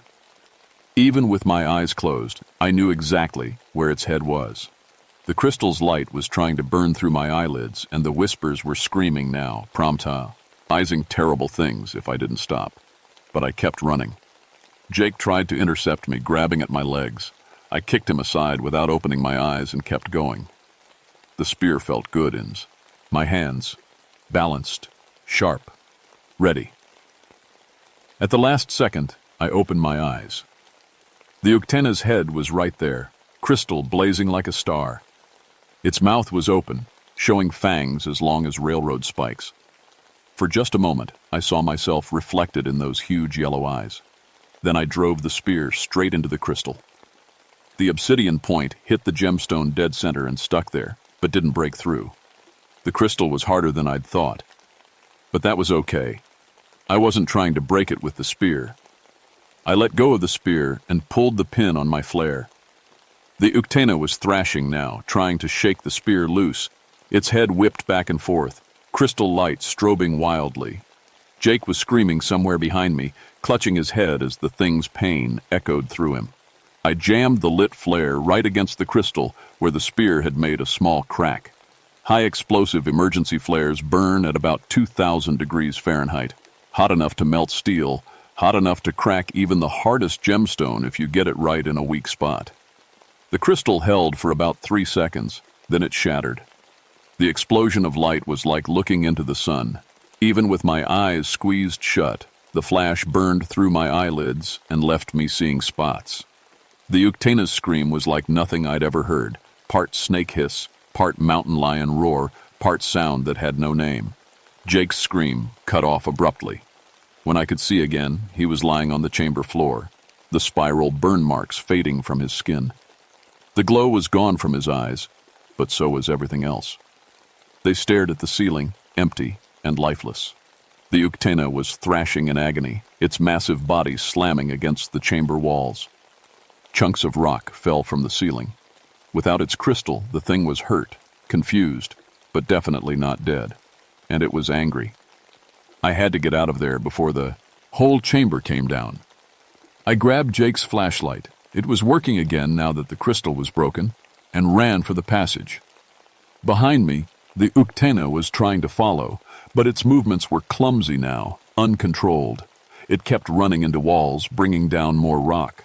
The passage back to the main chamber was partially blocked by fallen stones, but I managed to squeeze through. My ears were ringing from the crystal explosion, and I could taste blood in my mouth. Burns covered my hands and face from being so close to the flare when it went off. But I was alive, and more importantly, the Uktena couldn't control people anymore. I found my way back through the cave system by following the fresh air currents. My compass was working again, pointing steadily toward the exit. It took me almost an hour, crawling over rock falls and squeezing through tight passages, but finally I saw daylight ahead.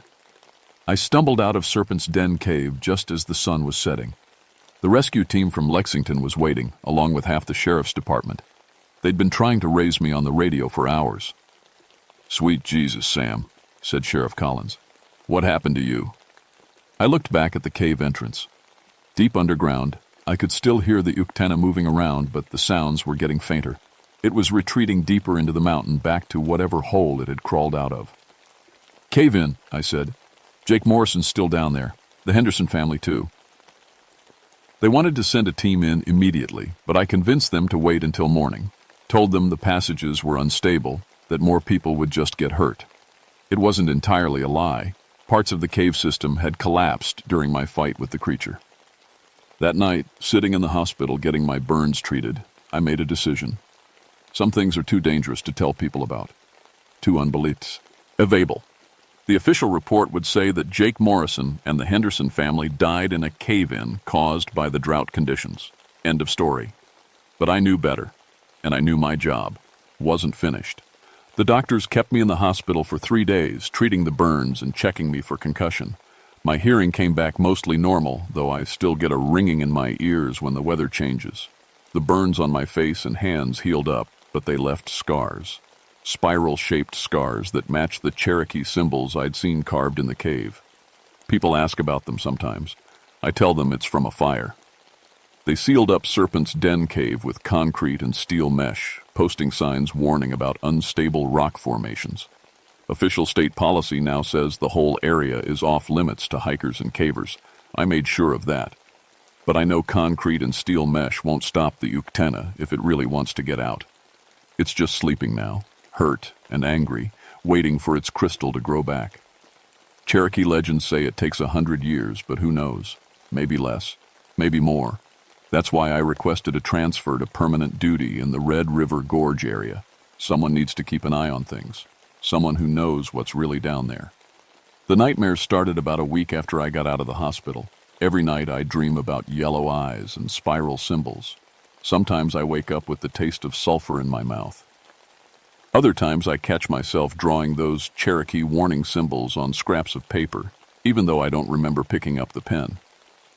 I think breaking the crystal did something to me. Connected me to the thing somehow. I can feel when it's restless. Sense when it's moving around down there in the deep caves. It's like having a splinter in your mind that you can't dig out. But maybe that's not such a bad thing. If I can feel it stirring, I can make sure nobody else goes where they shouldn't. I can keep people safe. The Cherokee Tribal Council elder came to see me about a month later.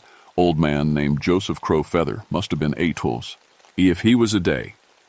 He sat in my office drinking coffee and not saying much for the longest time. Finally, he spoke up. My grandmother told me stories about the old one. Said there was always someone who had to watch. Someone who'd touched its spirit and lived. Just stories, I said. He smiled and pointed at the spiral scars on my hands. Cherokee stories. But you wear our marks now, so maybe you understand. He left me a small leather pouch filled with tobacco and sage. Said to burn it if I ever felt the old one getting too restless. Sacred plants, blessed by medicine men. I keep it in my desk drawer, though I hope I never have to use it. I've noticed other caves opening up around the gorge as the drought continues. Some of them have that same sulfur smell, same warm air flowing out, same scratches on the rocks around the entrance. Could be natural formations. Could be the Uktena has made itself a new home, deeper in the mountain where concrete and steel can't reach. Either way, I'll be watching. My grandmother used to say that some burdens get passed down through the generations. Cherokee warriors who fought monsters, coal miners who died in cave-ins, rangers who disappear into the deep places and never come back. All part of the same story, she said. All part of keeping the darkness underground where it belongs. I understand now what she meant. Yesterday I found fresh scratches around a newly opened cave about 5 miles from Serpent's Den. Too big for any normal animal. Too deep. Too deliberate. And this morning I got a report about some campers who've gone missing in that area. Time to get back to work.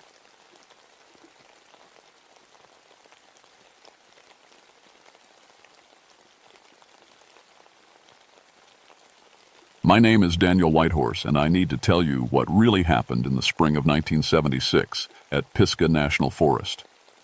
People think they know the truth about why Highway 64 suddenly changed routes.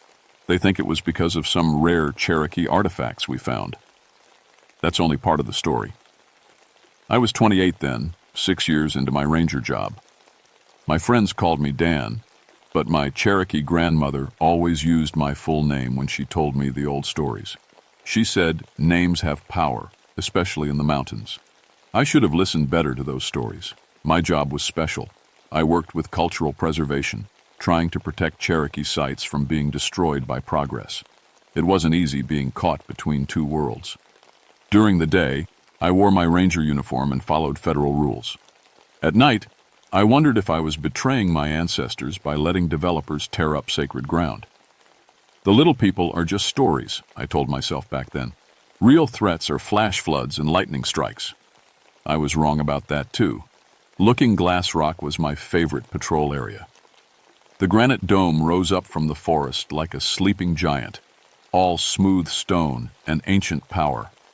Cherokee families had held ceremonies there for hundreds of years before white settlers came. The area felt different from other places, heavier somehow, like the air itself was holding its breath. That spring was strange. Thunderstorms hit us almost every day, bringing more rain than anyone could remember. The waterfalls ran thick and loud, and Looking Glass Falls roared like an angry beast. Lightning struck the mountainside so often that I started keeping count. 17 direct hits in 2 weeks. I was checking trail damage after one particularly bad storm when I met Dr. Sarah Fleming. She was a geologist from the university studying rock formations for some research project. Skis. Any woman with thick glasses and mud all over her hiking boots.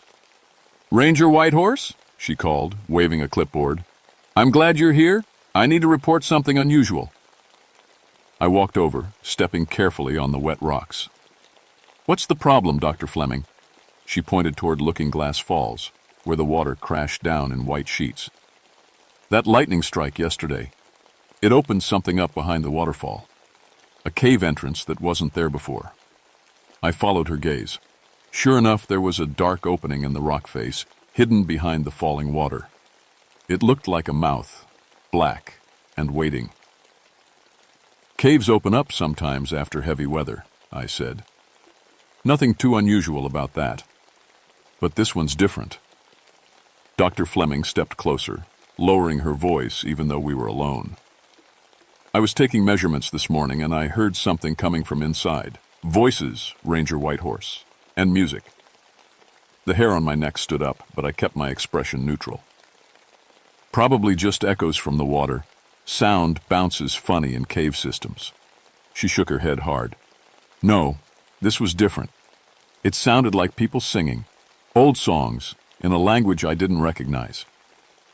I knew what language it probably was, but I didn't tell her that. My grandmother's voice whispered in my memory. "The Nunahai live inside the mountains, Danny. They've been there since the world was young, watching over sacred places." "I'll check it out," I told Dr. Fleming.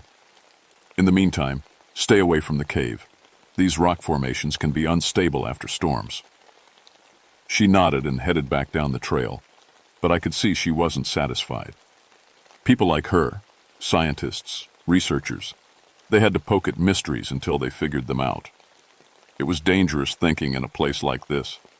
I stood there for a long time, staring at that dark opening behind the waterfall. Part of me wanted to hike down immediately and investigate. The other part, the part that remembered my grandmother's warnings, wanted to turn around and pretend I'd never seen it. Thunder rolled across the mountains, and I made my choice. I'd come back tomorrow with proper equipment and check out the cave, just to be safe, just to make sure there wasn't anything dangerous in there. That night I couldn't sleep. Rain hammered on my cabin roof, and every time lightning flashed, I thought I could hear something else mixed in with the thunder, something that sounded like voices, singing in Cherokee. The next morning dawned clear and cold. I packed my gear, flashlight, rope, first aid kit, radio, and hiked back to Looking Glass Falls. The storm had passed, but the waterfall still roared with yesterday's rain. I called Dr. Fleming on my radio. "This is Ranger Whitehorse. I'm checking out that cave you mentioned." Static crackled back at me. "Roger that, Ranger. Be careful in there." Getting behind the waterfall was tricky. The rocks were slippery and spray soaked through my jacket in seconds. But I made it to the cave entrance without falling. The opening was bigger than it had looked from a distance, easily tall enough for a person to walk through. Cool air flowed out, carrying a smell I couldn't identify. Not musty like most caves, but clean somehow, like mountain air after rain. I clicked on my flashlight and stepped inside. The cave tunnel stretched ahead of me, carved smooth by water or something else. My footsteps echoed strangely, creating sounds that almost seemed like voices whispering back. I told myself it was just acoustics. 20 feet in, my radio started crackling. "Dr. Fleming, do you copy?" Nothing but static. I tried again. Still nothing. 50 feet in, my flashlight began to flicker. I smacked it against my palm and the beam steadied. Must be the dampness affecting the batteries. 100 feet in, I heard the singing. It was soft at first, just a whisper of melody that might have been wind through stone. But as I stood still and listened, Enid, it grew stronger. Multiple voices harmonizing in Cherokee, singing words I recognized from childhood ceremonies. The hair on my arms stood straight up. This wasn't my imagination or echoes from the waterfall. Someone was singing in here. "Hello?" I called out. "This is Ranger Whitehorse. Is someone in here?" The singing stopped immediately. I waited in the sudden silence, heart hammering. Then from somewhere deeper in the cave came a sound like laughter. Not mean laughter, but the kind children make when they're playing hide and seek and someone's getting close to finding them. I should have left right then. Every instinct I had was screaming at me to get out of that cave and never come back. But I was a ranger, and it was my job to investigate. At least, that's what I told myself. I kept walking deeper into the mountain. The tunnel opened into a larger chamber, and my flashlight beam revealed something impossible. The walls were carved with pictures, not crude scratches, but detailed artwork showing Cherokee ceremonies, dancing figures, and symbols I'd seen in my grandmother's books. But these carvings looked fresh, like they'd been made yesterday. In the center of the chamber sat a circle of stones arranged around a cold fire pit. The stones were smooth and round, each one about the size of a person's head. But they weren't ordinary rocks. They glowed with a soft blue light that had nothing to do with my flashlight. I knelt down beside one of the stones, and it pulsed brighter, like it was responding to my presence. "Beautiful, aren't they?" I spun around, nearly dropping my flashlight. Dr. Fleming stood in the tunnel entrance, but something was wrong with her. Her clothes were different. Not the hiking gear she'd been wearing yesterday, but traditional Cherokee dress, deerskin and beadwork that looked like it came from a museum. "Dr. Fleming, how did you get in here?" She smiled, but it wasn't quite her smile. "The Nunahai brought me. They've been waiting so long for someone to find this place." "The what?" But I knew what she'd said, the little people of Cherokee legend. "You understand," she said, walking toward me. "You have the blood. You can hear them singing too." She was right. Even as we talked, I could hear the voices again, soft and sweet, coming from the glowing stones themselves. They were singing a lullaby my grandmother used to hum about brave warriors and protective spirits. "Dr. Fleming, we need to get out of here. Something's not right." She laughed, and it was that same childlike sound I'd heard before. "Nothing's wrong, Daniel Whitehorse. Everything's exactly as it should be. The mountain has chosen us." My radio crackled to life. "Ranger Whitehorse, this is base. What's your status?"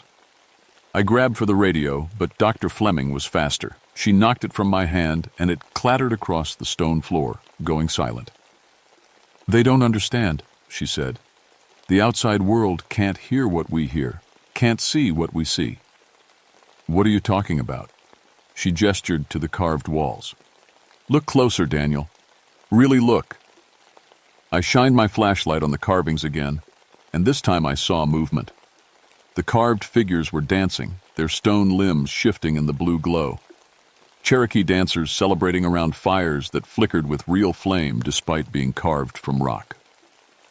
"It's impossible," I whispered. "Is it?" Dr. Fleming's voice was changing, becoming lighter, younger.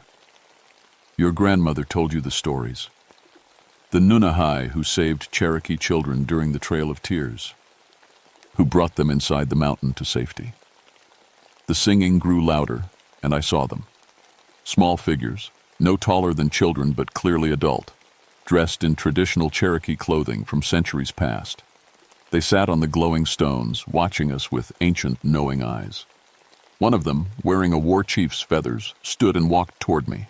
I tried to run, but my legs wouldn't move. The cave floor, felt soft under my feet, like I was sinking into warm earth.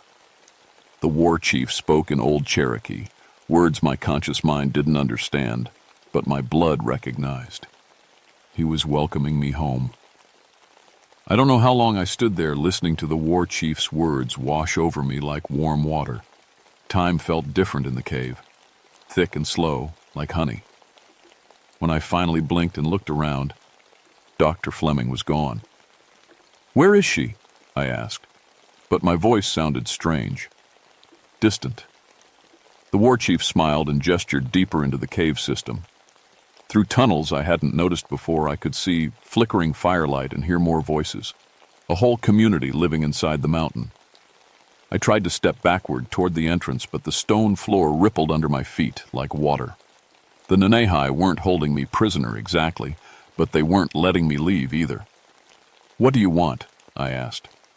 The war chief pointed to the tunnel entrance, then made a chopping motion with his hand.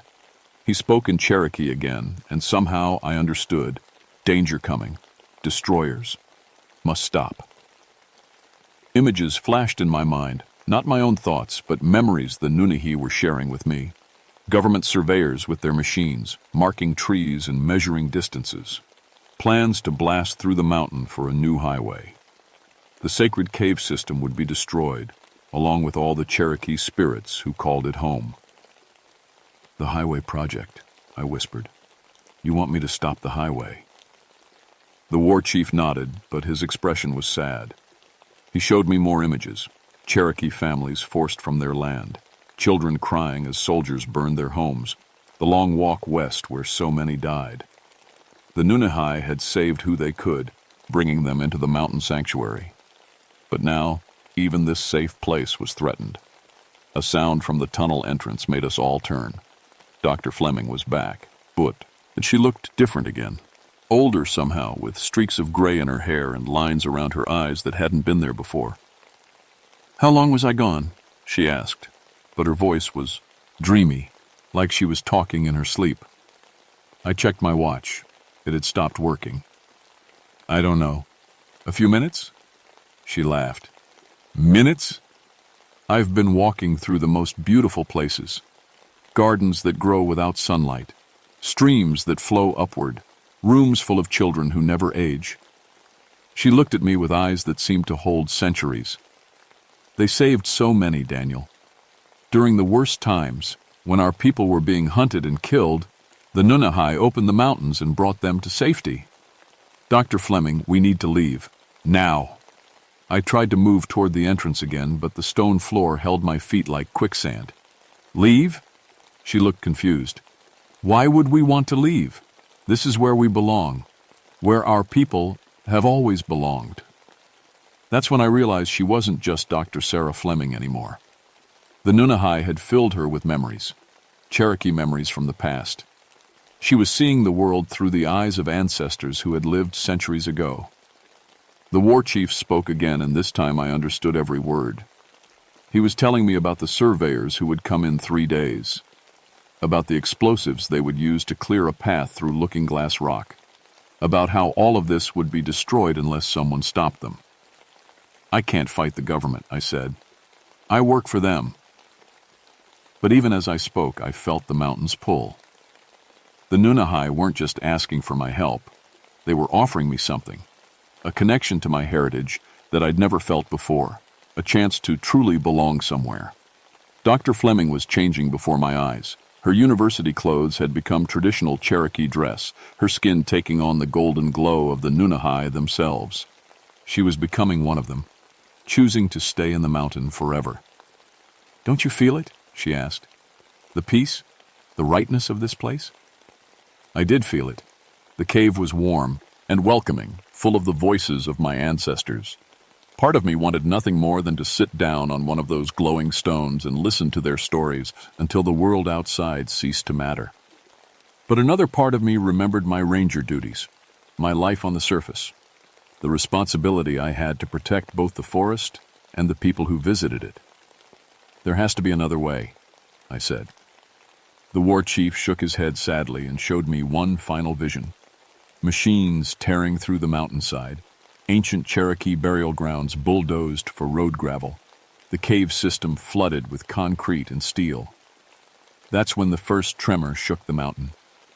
Dust fell from the ceiling, and the glowing stones flickered like candles in the wind. Outside, I could hear thunder rolling across the peaks, but this wasn't natural thunder. This was the sound of the mountain itself groaning under some tremendous pressure. "What's happening?" I shouted over the noise. Dr. Fleming grabbed my arm, her fingers surprisingly strong. "They're angry," she said. "The Nunahai are angry. The surveyors came early." Through the cave entrance, I could see flashes of unnatural light. Not lightning, but something else. The mountain was fighting back against the intruders, and the battle was just beginning. The war chief gestured urgently toward the deeper tunnels. He wanted us to go further into the mountain, away from whatever was happening outside. But I couldn't abandon my post. Whatever was going on out there, people might need help. "I have to go," I told him. He caught my arm and spoke rapidly in Cherokee. I understood enough to know he was warning me. If I left the cave now, the outside world might never let me return. The choice had to be made now: stay with the Nunahai and help them fight from within the mountain, or return to my ranger duties and try to find another solution. Dr. F. Fleming was already walking toward the deeper tunnels, her transformation almost complete. Soon, she would be just another Cherokee spirit, protecting the mountain for eternity. The thunder. Outside grew louder, and I heard something else. Helicopters. Men shouting. The surveyors had brought a lot more equipment than usual, and they weren't taking any chances. I made my choice. I ran through the waterfall and into chaos. 3 government helicopters circled Looking Glass Rock, their rotors whipping the trees into a frenzy. Men in hard hats and orange vests were setting up equipment near the base of the falls, while others climbed the granite face with drilling gear. They weren't supposed to be here for another 3 days, but someone had moved up the timeline. The mountain was fighting back. Lightning struck continuously now, bolt after bolt slamming into the helicopter rotors. The pilots struggled to maintain control as violent wind gusts came from nowhere, spinning their aircraft like toys. On the ground, drill bits snapped and electronic equipment sparked and died. The men looked terrified but kept working, driven by orders they couldn't ignore. I spotted the survey team leader, a man in a white hard hat who was shouting into a radio. I ran over to him. "Sir, you need to evacuate your people. This area is experiencing severe weather anomalies." He looked at me with irritated eyes. "You're the local ranger? Good. We need you to clear any hikers from the blast zone. We're detonating charges in 30 minutes. 30 minutes? I wasn't notified of any schedule change. Emergency authorization came through this morning. Something about mineral deposits that can't wait." He handed me a clipboard with official-looking papers. "Your job is to keep civilians clear, not ask questions." I scanned the documents. They were signed by officials I'd never heard of, authorizing immediate excavation of strategically important materials discovered in the Looking Glass Rock Formation. Someone had found something valuable enough to bypass all the normal environmental protections. Another lightning strike hit so close that I felt the electricity in the air. The survey leader's radio crackled and went dead. "Sir, this isn't safe. The weather conditions are within acceptable parameters," he cut me off. "We have a job to do." But his men were starting to panic. The drilling equipment kept failing, and every time they tried to set a charge, the rock face seemed to shift slightly, making their measurements useless. 2 of the helicopters had been forced to land after their instruments went haywire. That's when I saw her. Dr. Fleming stood on a ledge halfway up Looking Glass Rock, but she wasn't alone. Dozens of small figures surrounded her. The Nunahai, no longer hiding in the cave but standing openly on the mountainside. They glowed with soft blue light, clearly visible to anyone who looked up. The survey crew saw them too. "What the hell are those?" one of the workers shouted, pointing. The team leader grabbed binoculars and focused on the ledge. His face went white. "Some kind of people. Kids, maybe? How did they get up there?" But they weren't kids, and they weren't normal people either. As I watched, one of the Nunahai raised his hand, and a gust of wind knocked a surveyor off his feet. Another gestured toward a helicopter, and its engine began smoking. "They're protecting the mountain," I said, but the team leader wasn't listening. "We need those people off the rock face before we detonate," he barked into his backup radio. "Send a climbing team up there." "No!" I grabbed his arm. "You don't understand what you're dealing with." He shoved me away. "I understand perfectly. Some hippie protesters have occupied the blast zone. Standard procedure is to remove them by force if necessary." 3 men with climbing gear started up the rock face, heading straight for the ledge where the Nunahai waited. I knew with terrible certainty that those climbers were walking into something they couldn't comprehend or survive. I had to choose: follow my federal orders and help clear the protesters, or try to protect men who were about to encounter forces beyond their understanding. The war chief's voice echoed in my mind, speaking Cherokee words that burned themselves into my consciousness. "The mountain remembers all who harm it, but it also remembers those who defend it." I made my choice. I ran to the base of the rock face and started climbing, taking a route parallel to the survey team. I had to reach the Nunahai first, had to try to negotiate some kind of solution before this turned into a massacre. Climbing Looking Glass Rock without proper equipment was dangerous enough under normal conditions. With supernatural winds trying to tear me off the stone and lightning striking every few seconds, it was almost impossible. But somehow I made it, pulling myself onto the ledge just as the survey climbers reached the same level 50 feet away. Dr. Fleming stood with the war chief, both of them watching the approaching men with expressions of deep sadness. "Daniel," she said, and her voice carried the weight of centuries. "You came back. Dr. Fleming, you have to stop this. Those men don't know what they're doing." She smiled, but it wasn't quite human anymore. "Neither do you. Not yet." The war chief stepped forward and placed his hand on my forehead. Suddenly I could see what he saw: the entire mountain as a living entity, honeycombed with caves and passages where Cherokee spirits had lived for generations. Sacred burial grounds, ceremonial chambers, and places where the boundary between the physical and spirit worlds was thin as paper. And I saw what the government survey had really found: not just mineral deposits, but a massive cave system full of Cherokee artifacts worth millions of dollars to collectors. The highway was just an excuse to legally strip mine one of the most sacred sites in Cherokee history. "They can't have it," I whispered. "Then help us stop them," the war chief says, right in perfect English. The survey climbers were almost to our ledge, their leader talking urgently into his radio. Below I could see the team preparing to detonate their charges whether we were clear or not. I looked at Dr. Fleming, at the Nunahai, at the sacred mountain that had sheltered Cherokee people for centuries. Then I looked at the government men who wanted to destroy it all for profit. "What do you need me to do?" The war chief smiled and began to glow brighter. Around him, all the Nunahai raised their hands toward the sky. The mountain began to sing. What happened next depends on who you ask. The official report says that an unprecedented lightning storm caused massive electromagnetic interference, disabling all government equipment and forcing an emergency evacuation. The survey team leader filed a complaint about local interference with federal operations, but his superiors quietly buried the report when independent geologists confirmed that the mountain contained significant archaeological treasures requiring immediate federal protection. The unofficial story, whispered among Cherokee families, is different. They say the mountain spirits finally revealed themselves to protect their sacred home. They say a Cherokee ranger helped the Nunahai drive off the destroyers with wind and lightning and voices that shook the earth itself. I know what really happened. When the Nunahai began to sing, every piece of electronic equipment within 5 miles stopped working. The helicopters had to auto-rotate to emergency landings, radios went silent, and even digital watches froze at exactly 3:47 p.m. But more than that, the song reached inside every person on that mountainside and showed them the truth about where they were. The survey climbers saw Cherokee children hiding in the caves during the Trail of Tears.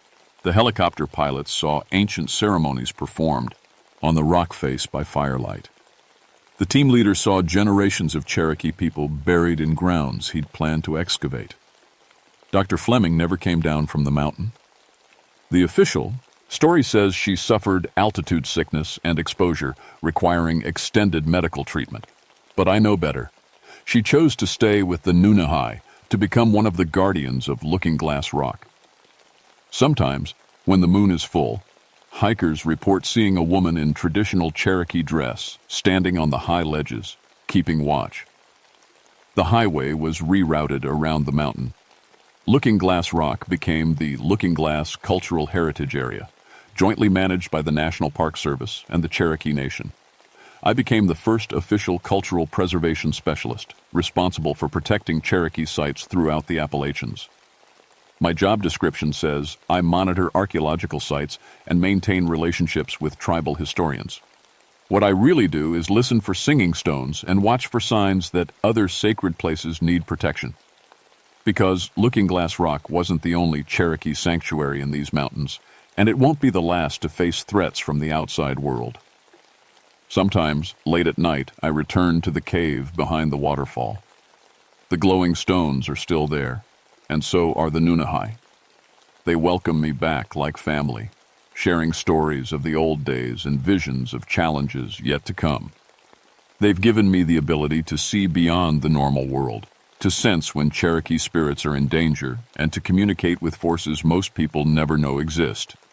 I keep my ranger uniform and my federal badge, but I serve different masters now. When developers want to build shopping malls on Cherokee burial grounds, strange accidents happen to their equipment. When mining companies try to blast through sacred caves, their explosives mysteriously fail. When archaeologists attempt to steal Cherokee artifacts, they find themselves hopelessly lost in mountain fog that shouldn't exist. The mountains remember everything, and now they have a Cherokee Ranger to help them protect what matters most. My name is Daniel Whitehorse, and I guard the places where two worlds meet. The little people aren't just stories, and Looking Glass Rock isn't just another tourist destination. Some things are too sacred to be destroyed, too powerful to be bought, and too important to be forgotten. The singing stones remember, and so do I.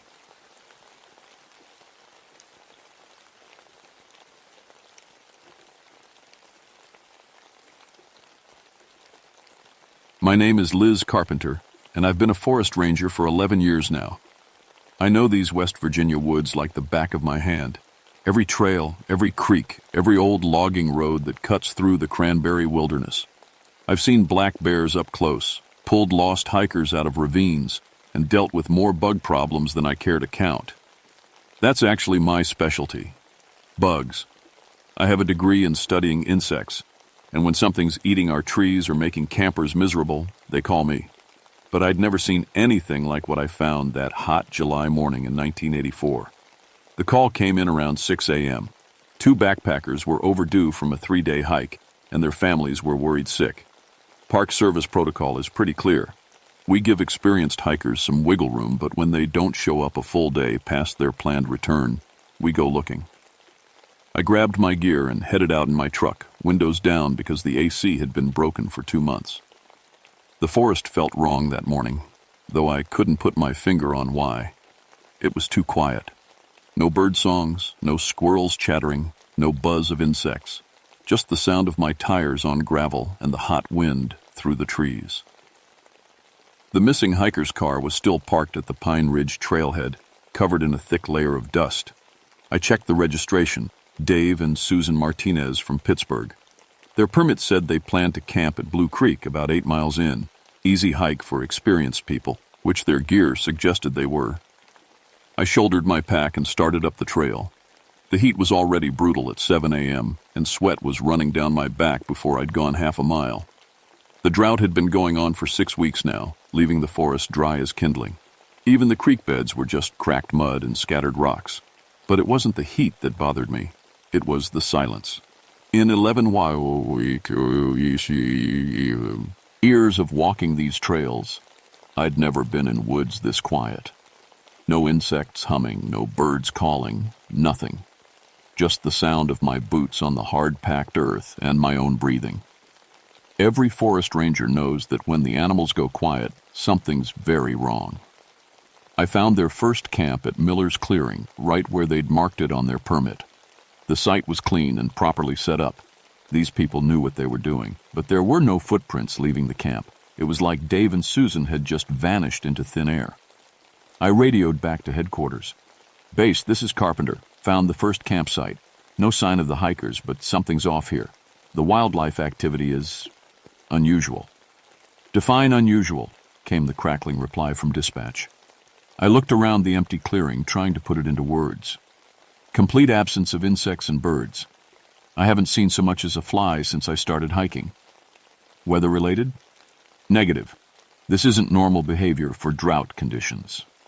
I spent another hour searching the area, looking for any sign of where Dave and Susan might have gone. That's when I found the first web. It was stretched between two oak trees about 20 feet apart, and it was huge. I'm talking bigger than a beach towel, with strands as thick as guitar strings. The morning sun caught it just right, making the whole thing shimmer like silver. I'd never seen anything like it. In all my years studying insects, I knew that no North American spider could build something that big. The physics just don't work. Spiders breathe through tiny holes in their bodies, and once they get past a certain size, they can't get enough oxygen. It's basic biology. But there it was, impossible and beautiful and completely wrong. I got out my camera and took pictures from every angle, then carefully collected a sample of the web material with my knife. The stuff was incredibly strong. I had to really saw at it to cut through even a single strand. It felt more like steel cable than spider silk. As I sealed the sample in a plastic bag, I noticed something else that made my skin crawl. The web wasn't empty.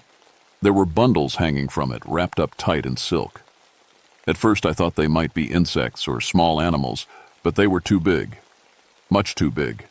I got out my binoculars for a closer look, and my blood went cold. Those weren't insects in the web. They were sleeping bags. 2 of them, wrapped up neat as Christmas presents and hanging 30 feet off the ground. My hands were shaking as I radioed for backup. "Base, I need a search and rescue team at grid coordinates 37 Alpha, full equipment, and send Dr. Harrison from the university." "What's your situation, Carpenter?" I stared up at those silk-wrapped bundles swaying in the morning breeze.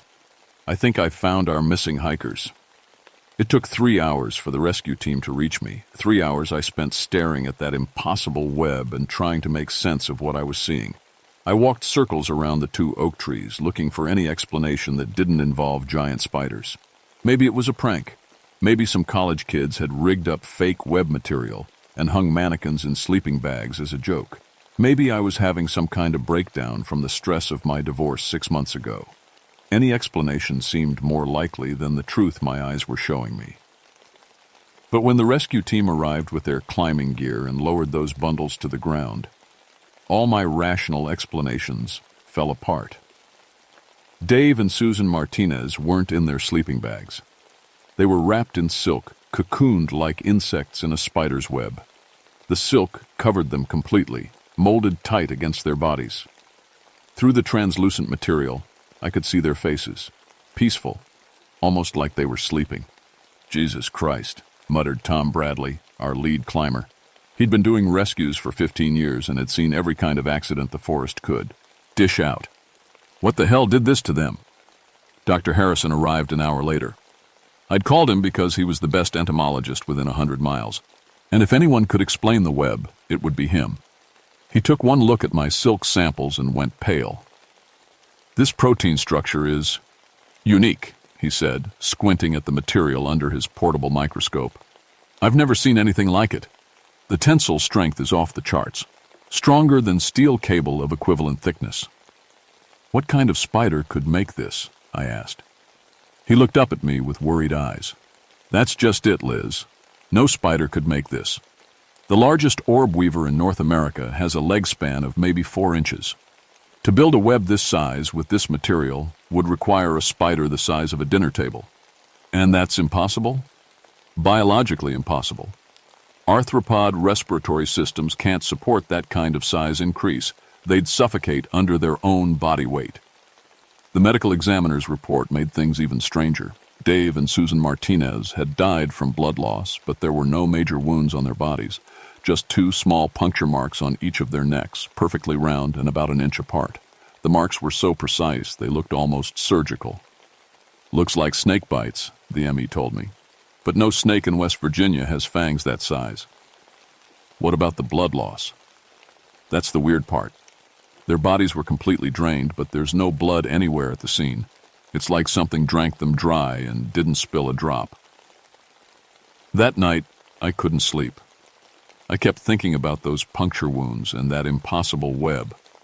I'd been a ranger long enough to know that the forest holds secrets, old things that don't make it into the biology textbooks. But this was different. This felt intelligent. The next morning brought two more disappearances. Jerry and Linda Walsh, a married couple from Ohio, had been camping at Devil's Fork, about 2 miles from where we'd found the Martinez bodies. Their tent was still set up, breakfast half cooked, on their camp stove. But they were gone, and there wasn't a single footprint leading away from their campsite. What there was, stretching between the trees above their tent, was another web. This one was even bigger than the first, and it held 2 more silk-wrapped bundles. But these bundles were different. They were moving. I could see them twisting and turning 30 feet above the ground, like whatever was inside was trying to get out, or like something was still alive in there. "We need to get them down now," I told the rescue team. But as Tom Bradley started climbing toward the first bundle, something moved in the trees above him. Something big. "Tom, stop climbing," I called out, my voice barely a whisper. "What? Why?" I pointed up into the canopy. There, silhouetted against the morning sky, was the outline of something that shouldn't exist. It was huge, maybe 6 feet across, with 8 long legs and a body that seemed to shift and change as it moved. For just a moment I could have sworn I saw something human about its shape, like a woman's torso where the spider's head should be. Then it was gone, vanishing into the thick leaves faster than my eyes could follow. "Did you see that?" I asked Tom. "See what?" I looked around at the other rescue workers. They were all staring at me like I'd lost my mind. "Nothing," I said. "Just be careful up there." We got Jerry and Linda Walsh down from that web, but they were already dead. Same puncture wounds, same complete blood loss, same peaceful expressions on their faces. Whatever was doing this wasn't just killing people, it was preserving them, keeping them fresh like food in a refrigerator. That's when I knew we weren't dealing with any ordinary predator. We were up against something that planned, something that thought, something that was getting better at hunting humans. And it was getting bolder. The next attack happened in broad daylight. I was following a game trail near Sunset Rock, looking for more webs, when I heard screaming. Real screaming, the kind that comes from pure terror. I ran toward the sound, crashing through thick undergrowth, branches tearing at my clothes. I found them in a clearing I'd never seen before, even though I thought I knew every inch of these woods. 3 college kids from Charleston, probably day hikers who'd wandered off the marked trails. 2 boys and a girl, maybe 20 years old. The girl was already wrapped up and hanging from a web that stretched between 4 trees like a giant hammock. But the boys were still on the ground, backing away from something I couldn't see clearly. It moved too fast, staying just at the edge of my vision, a dark blur that seemed to flow rather than walk. "Run!" I shouted to the boys. "Get out of here." One of them tried to run. He made it maybe 10 steps before something invisible knocked him down. I heard the sound of tearing fabric, then a soft thud as his body hit the ground. By the time I reached him, he was already wrapped in silk, his face disappearing under the white material. The third boy was pressed against a tree, crying and shaking. "Please," he kept saying, "please don't hurt me."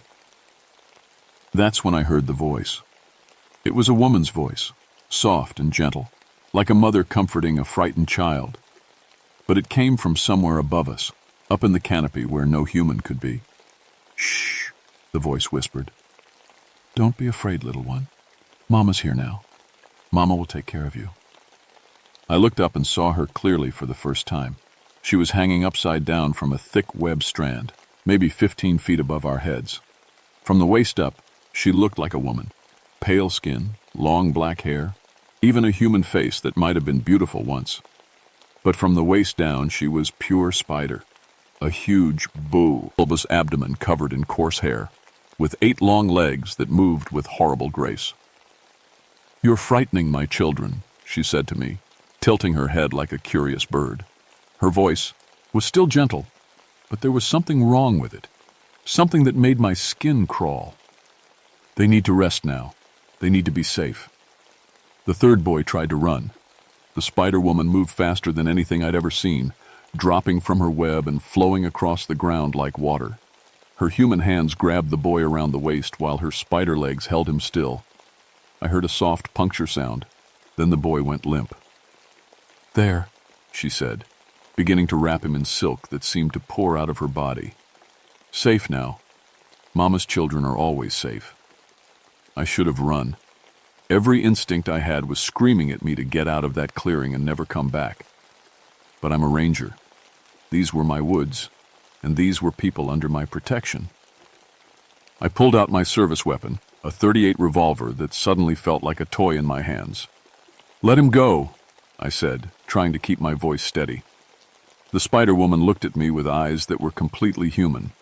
Brown eyes, sad eyes, eyes that had been crying for a very long time.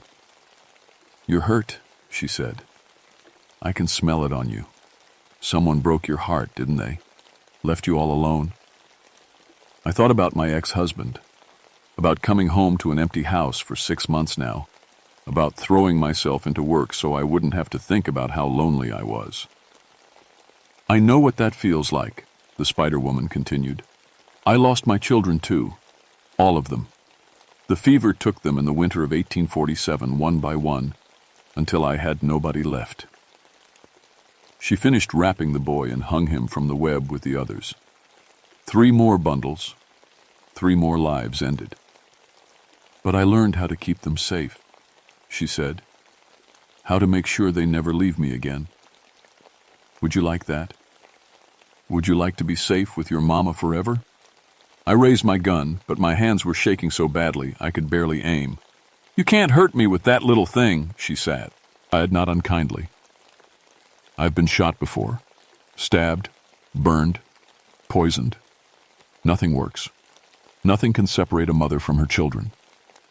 She started moving toward me, her spider legs carrying her in a smooth, horrible glide across the forest floor. "I've been so lonely," she whispered. "So very lonely. But you could stay with me. We could be a family." I emptied all 6 shots into her center mass. The bullets hit her human torso and drew black blood, but she didn't even slow down. If anything, the wounds seemed to close up as I watched. "Run away, little ranger," she said, reaching out with one pale hand. "But don't go far. Mama will find you when you're ready." I ran. God help me, I ran like a coward and left those 3 kids hanging in her web. I crashed through the woods, branches whipping my face until I reached the main trail. Then I kept running until I got back to my truck. I sat there for an hour, shaking and trying to figure out what to do next. I couldn't call for backup. Who would believe me? I couldn't evacuate the whole forest. We'd have hikers scattered across 50 square miles, and I couldn't just pretend it wasn't happening. Those 3 kids were dead because I hadn't been fast enough, smart enough, brave enough to stop her. But they weren't the last. The spider woman had been hunting in these woods for over 100 years, and she wasn't going to stop now. She was getting stronger, bolder, more confident in her hunting, and I was the only one who knew the truth about what was out there, the only one who could stop her. I spent the next 3 days learning everything I could about spiders. Not the kind I'd studied in college, the normal kind that ate flies and hid in corners. I needed to understand how to kill something that was half spider, half woman, and apparently immortal. The answer came from an old book about Appalachian folklore that Dr. Hart, Risen, lent me. It told the story of Spider Granny, a woman named Martha Webb, who'd lost her children to scarlet fever in the 1840s. According to the legend, she'd made a deal with something dark and old, trading her humanity for the power to keep her children safe forever. The spider mother feeds on life essence, the book said. She preserves her victims like food, keeping them fresh in her web for months or even years. But she is vulnerable to the same poisons that kill her smaller cousins, if the dose is strong enough. I knew exactly what that meant. In my ranger station, I had access to industrial-strength pesticides designed for dealing with invasive insects. If I could modify the formula, increase the concentration, maybe I could create something that would actually hurt her. I worked all night mixing chemicals, creating the most potent spider poison I could manage. Then I loaded it into a crop sprayer tank and strapped the whole thing to my back like a flamethrower. But first, I had to find her again. I went back to the clearing where I'd seen her last, but it was empty. The webs were gone, the bodies were gone, even the trees looked different somehow. It was like the whole place had been erased. That's when I realized something that chilled me to the bone. The Spider Woman could change the forest itself, rearranging the landscape to suit her needs. She wasn't just living in these woods, she was controlling them. I spent hours walking in circles, looking for any sign of her presence. The sun was starting to set when I finally found what I was looking for. Fresh web strands leading deeper into the forest, toward the old logging camp that had been abandoned since the 1950s. The camp was a cluster of rotting buildings in a clearing that hadn't seen sunlight in decades. Massive trees grew up around the structures, their branches forming a canopy so thick it felt like walking into a cave. And stretched between every tree, connecting building to building, was the largest web I'd ever seen. It was like a city made of silk, layer upon layer, of webbing forming tunnels and chambers and hanging galleries. And everywhere I looked, there were bundles, dozens of them, maybe hundreds. Some of the bundles were fresh and white, but others were old and yellowed. Some were big enough to hold adults. Others were heartbreakingly small. Children. She'd been taking children, too. "Welcome home," came that soft voice from somewhere above me. I looked up and saw her descending from the web on a single strand of silk, moving with the grace of a ballet dancer. In the dim light filtering through the canopy, she looked almost beautiful, if you ignored the 8 spider legs and the bulbous abdomen. "I knew you'd come back," she said. "They always do. The ones who care about others. They can't stay away." She touched down on the ground about 20 feet away from me, her human hands folded in front of her like a schoolteacher. "You've been busy," I said, gesturing at the web city around us. "I have so many children now," she said proudly. "And they're all safe. They'll never be hurt, never be sick, never grow old and die. They'll be my babies forever." "They're not your children," I said. "They're victims." Her face changed then, the sadness replaced by anger. "Don't you dare," she hissed. "Don't you dare tell me how to care for my children. I know what's best for them. I know how to keep them safe." She started moving toward me, her spider legs carrying her in that horrible gliding motion. "You lost your babies once," I said, backing away and unscrewing the cap on my poison sprayer. "Do you really think killing innocent people will bring them back?" "They're not dead," she screamed. "They're sleeping. They're waiting for Mama." She lunged at me then, moving faster than anything that size should be able to move. I pulled the trigger on my sprayer and sent a stream of concentrated pesticide right into her face. The effect was immediate and horrible. She screamed, not with her soft woman's voice, but with a sound like tearing metal. The poison ate through her skin like acid, leaving smoking holes in her human torso. But she didn't stop. If anything, the pain made her more vicious. Her spider legs grabbed me and lifted me off the ground, pulling me toward those terrible human hands. "You hurt Mama," she said, her voice distorted by the damage to her throat. "Bad children hurt Mama." I managed to get the sprayer between us and emptied the entire tank into her face and chest. The chemicals dissolved her human features, revealing something underneath that was all spider, black chitin and clusters of eyes and mandibles dripping with venom. She dropped me and staggered backward, clawing at her ruined face. I rolled away and grabbed a flare from my emergency kit, popping it and throwing it into the web above us. The silk caught fire instantly, burning faster and hotter than gasoline.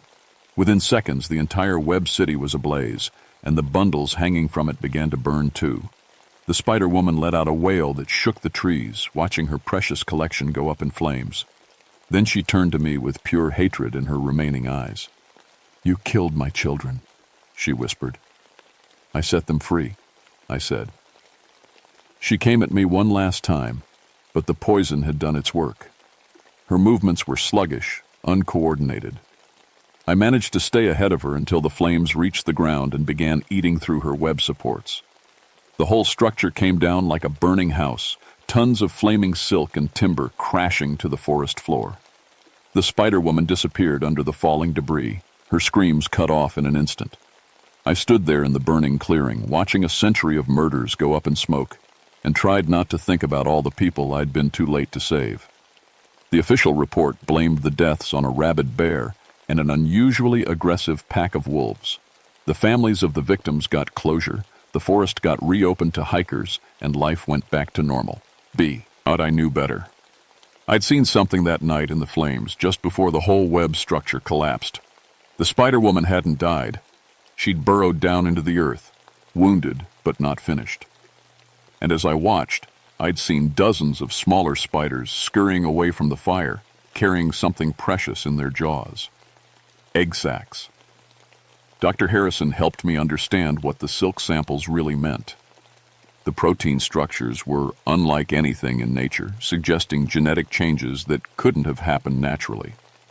The Spider-Woman wasn't just a monster. She was something that had been deliberately created, altered by forces that science couldn't explain.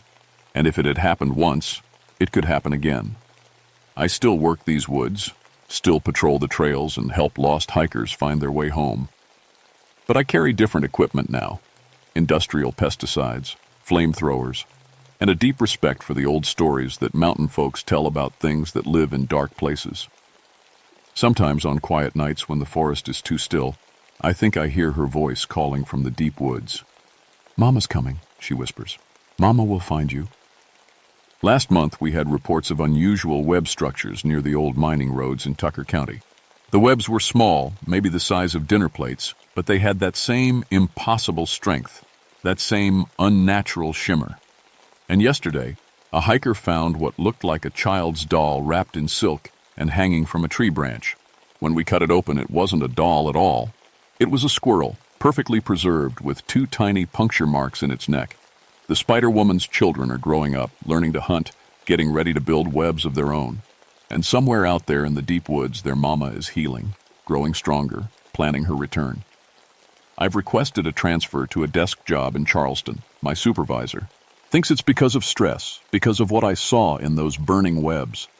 He's probably right. But the real reason is simpler than that. I've done my part, fought my fight, and barely survived to tell the tale. It's time for someone younger, someone braver, someone who doesn't wake up screaming about spider eyes and children's voices in the dark. The forest will find its next guardian, just like it always has. And when the Spider-Woman comes back, not if, but when, that guardian will be ready. Or at least I hope they will be. Because the mountains keep their secrets, and some of those secrets have very long memories. My name is Liz Carpenter, and I know what lives in the deep woods of West Virginia. I know, and I'm never going back.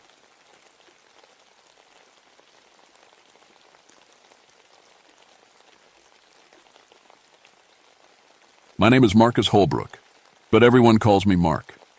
I've been a park ranger at Jefferson National Forest for 8 years now, and I thought I'd seen everything these mountains could throw at me. Poachers, lost hikers, bear attacks, drug runners, you name it, I've dealt with it. But nothing, and I mean nothing, prepared me for what happened in October of 1979. I guess I should tell you a bit about myself first. I'm 39 years old, spent my 20s in Vietnam doing things I'd rather forget. When I came back, I couldn't handle the noise and crowds of regular life. The forest felt like the only place that made sense anymore. Out here, the only sounds are wind through the trees and my own footsteps on the trail. It's peaceful, or at least it used to be. The Devil's Backbone is what locals call the limestone ridge that runs through the Mount Pleasant area. It got that name because of how the white rock juts up from the dark earth, looking like giant spine bones poking through skin. The whole area is steeped in Civil War history. Soldiers from both sides died fighting over these hills back in the 1860s. Sometimes hikers find old bullets or belt buckles, reminders that this peaceful forest was once a battlefield. October had been unusually foggy that year. Thick gray mist would roll in around sunset and wouldn't lift until well past sunrise. It made my job harder. Harder to spot poachers, harder to find lost campers, harder to see anything more than 20 feet away. The fog seemed to muffle sounds too, making the forest feel dead and empty. That's when the hunting accidents started. The first one happened on a Tuesday morning. I got the call around 8 a.m. 2 hunters found dead about 3 miles up the Devil's Backbone Trail. Sheriff's Department was already on scene when I arrived, but they needed me to help navigate the rough terrain and provide local ledge. What I found didn't make sense. Bob Martinez and Jim Creek, both experienced hunters from Lynchburg, were lying about 50 yards apart. Bob had been shot twice in the chest with Jim's rifle. Jim had apparently turned his own gun on himself afterward. The sheriff called it a hunting accident followed by suicide. Maybe Jim thought he'd killed his friend by mistake and couldn't live with the guilt. But I knew better. I'd seen enough violence in Vietnam to recognize the signs, and this wasn't right. The positioning was wrong. The blood patterns didn't match. And there was something else. Something that made my skin crawl. Someone had carved symbols into the bark of nearby trees. Strange, jagged marks that looked almost like letters, but in no language I recognized. The sheriff's men were so focused on the bodies they didn't even notice the carvings. When I pointed them out, they just shrugged and said kids must have made them. Kids. Right. Deep in the forest, miles from any road, in the exact spot where 2 men had killed each other. I took photos of the symbols with my camera, though I wasn't sure why. Something about them bothered me in a way I couldn't explain. They seemed familiar, like I'd seen them before but couldn't remember where. That night, I couldn't sleep. I kept thinking about the look on Jim Creek's face. I'd seen that expression before, on soldiers in Vietnam, the wide-eyed stare of a man who'd seen something that broke his mind. But what could have scared a veteran hunter so badly that he'd kill his best friend and then himself? I made coffee before dawn and sat on my porch, watching the fog creep through the trees like ghostly fingers. The forest was completely silent. No birds, no insects, not even the rustle of small animals in the underbrush. It felt wrong, like the whole mountain was holding its breath. That's when I heard them. Footsteps. In the fog, slow and measured, like soldiers on patrol. But there was no one there. The second incident happened just 3 days later. This time, it was a father and son from Richmond, Dave and Tommy Patterson. They'd come up for a weekend hunting trip, something they'd been doing together for years. A passing hiker found their camp Friday evening, both tents shredded from the inside like wild animals had gone crazy. Dave Patterson was discovered hanging from a tree branch by his own belt. His 16-year-old son Tommy was found at the bottom of a ravine, beaten to death with a camping shovel. The shovel was still clutched in his father's hands when we cut him down. Must have gone crazy, the sheriff said, shaking his head. Mountain fever, maybe. Happens sometimes. Isolation gets to people. But I examined their camp more carefully this time. Found more of those strange symbols carved into trees. These ones deeper and more elaborate than before. I also noticed something the sheriff missed. Dave Patterson's rifle was completely clean, freshly oiled like he'd just finished maintaining it. Who takes time to clean their weapon in the middle of a psychotic break? That night, I decided to camp near the Patterson site. Called it an investigation, but really I just needed to know what was happening on my mountain. I set up my tent about 100 yards from where we'd found the bodies, close enough to observe but far enough away to avoid whatever had happened there. The fog rolled in thick around sunset, just like it had every night that week. I made a small fire and heated up some coffee, trying to act normal, even though every instinct I had was screaming danger. The forest stayed unnaturally quiet. No owls hooting, no branches creaking in the wind, nothing. Around midnight, my fire started acting strange. The flames kept flickering even though there was no wind, and twice they changed from orange to an odd greenish color.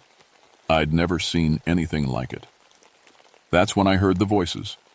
At first, I thought it was just wind through the trees, but us.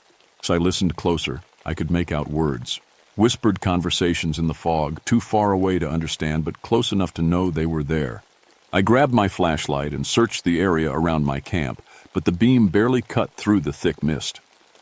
"Hello?" I called out. "Anyone there?" The whispers stopped immediately. I stood there for a long time, listening, but heard nothing except my own heartbeat thundering in my ears.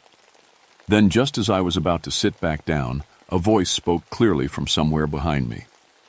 "They made a deal, you know." I spun around, drawing my service revolver in one smooth motion, but there was nobody there, just fog and darkness. My hands were shaking, not from fear, but from that old familiar feeling I remembered from Vietnam, the feeling of being hunted. "Who's there?" I shouted into the mist. No answer.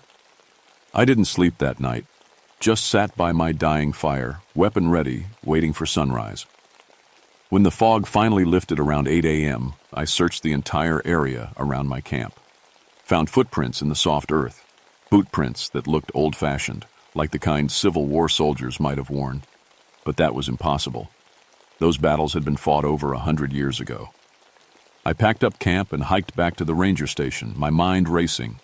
2 hunting parties, 4 dead men, all in the same general area of the Devil's Backbone. Strange symbols carved in trees, voices in the fog, boot prints from another century.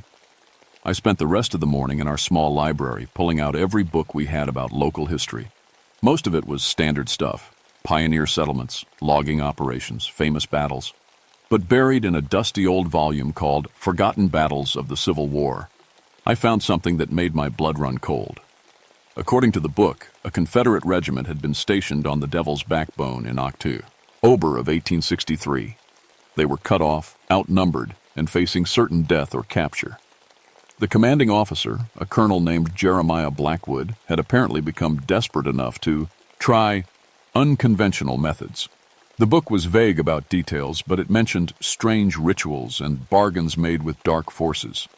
The regiment had suddenly gained an edge in battle, fighting with inhuman ferocity and seeming to know their enemy's every move. But their success was short-lived. Within a week, the entire unit had turned on each other in what the book called a frenzy of madness and violence. The final entry about Colonel Blackwood's regiment was chilling. No man survived to tell the tale of what transpired on that accursed ridge. Local residents report strange lights and sounds emanating from the battlefield even now, and most refuse to venture near the area after dark. I closed the book and stared out the window at the fog-shrouded mountains. 116 years later, and people were still dying on the Devil's Backbone. That afternoon, I made a decision that probably saved my life. I drove into Lynchburg and bought a small tape recorder and extra batteries. If I was going back out there, and I knew I had to, I was going to document everything, because something told me this was just the beginning. The third incident happened while I was preparing to return to the ridge. Jenny Morrison, a graduate student from UVA, had been conducting research on Civil War battlefields for her thesis. She'd been camping alone near the Devil's Backbone for 3 days when her professor called us. She'd missed 2 scheduled check-ins and wasn't answering her radio. I found her camp just after noon. The tent was still standing, her research notes scattered but readable, everything looking normal except for one thing. Jenny was nowhere to be found. Her notebook told the story. The first few days of entries were routine, measurements, photographs, soil samples, but the final entry, dated the night before, was different. Found something incredible. Today, carved stones arranged in a circle about a mile up the ridge. The symbols matched descriptions from colonial accounts of devil worship among desperate soldiers. I can hear them chanting sometimes, especially after dark. Going to record tonight. This could make my whole career. I followed her trail up the ridge, my heart sinking with every step. The fog was starting to roll in early today, and I could feel that same wrongness in the air that I'd experienced before. My watch kept running slow, and twice my compass spun wildly before settling on completely different directions. I found the stone circle Jenny had written about and wished I hadn't. 13 flat rocks, each about 3 feet high, arranged in a perfect circle maybe 20 yards across. Every stone was covered in those same strange symbols I'd been seeing, but these were older, deeper, worn smooth by over a century of weather. In the center of the circle sat a larger stone that looked like an altar, and on that altar lay Jenny's tape recorder. I pressed play with trembling fingers.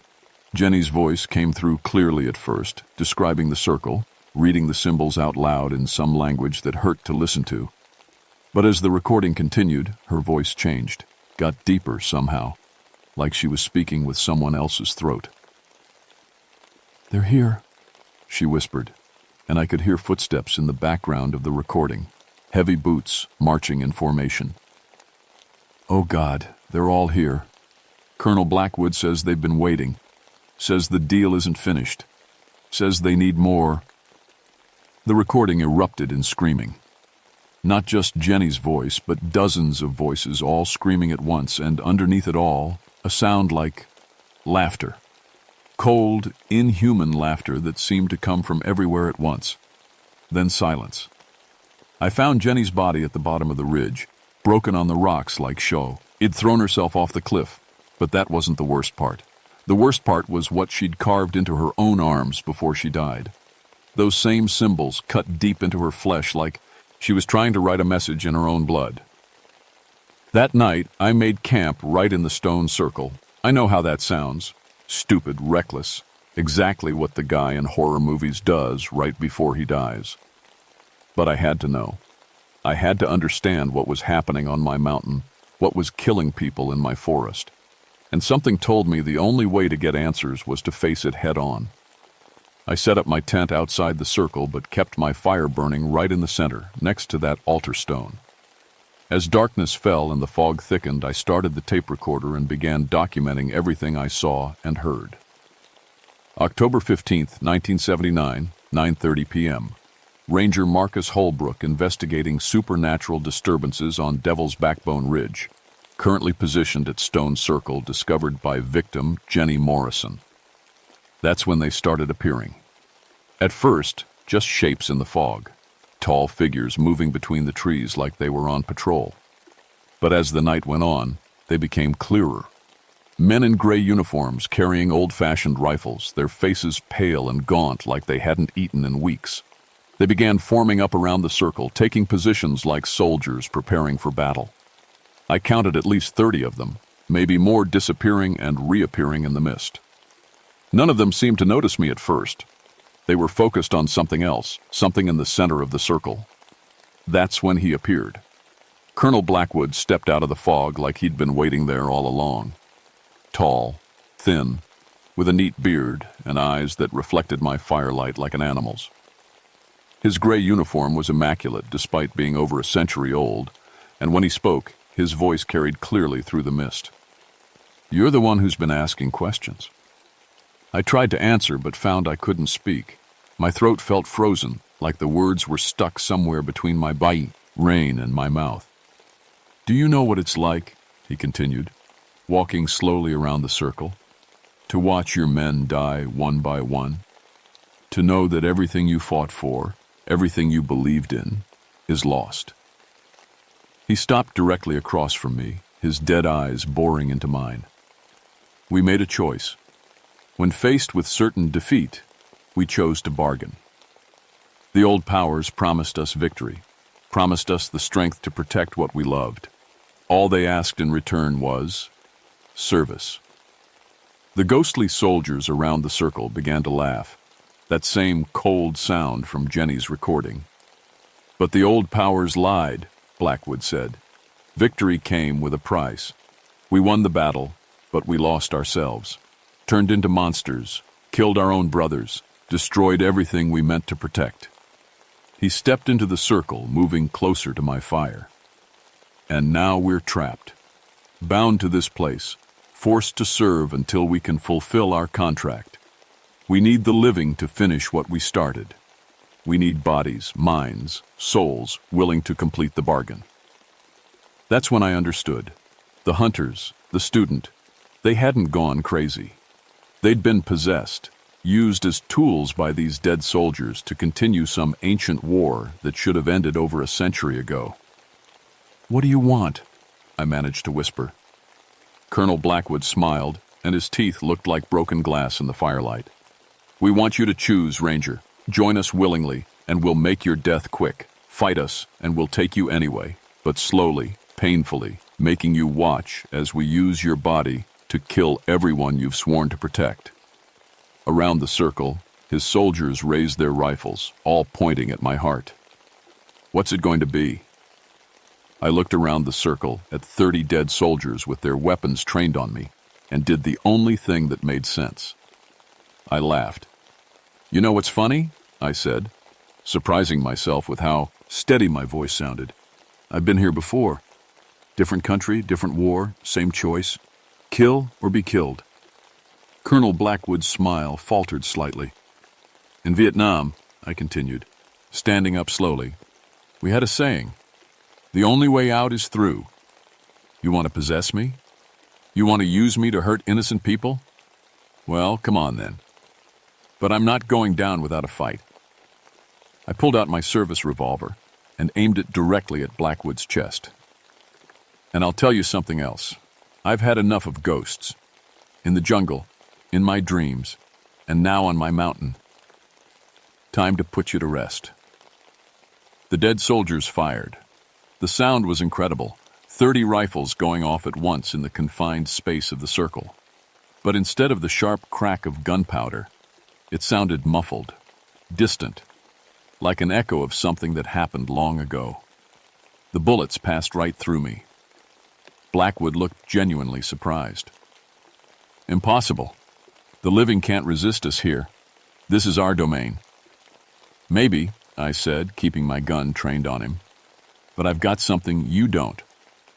"And what's that?" "I chose to be here. You're trapped here. There's a difference." I don't know where the words came from.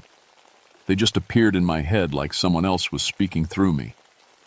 But as I said them, I felt a strange warmth spreading through my chest, and my service weapon began to glow with the same greenish light I'd seen in the flames.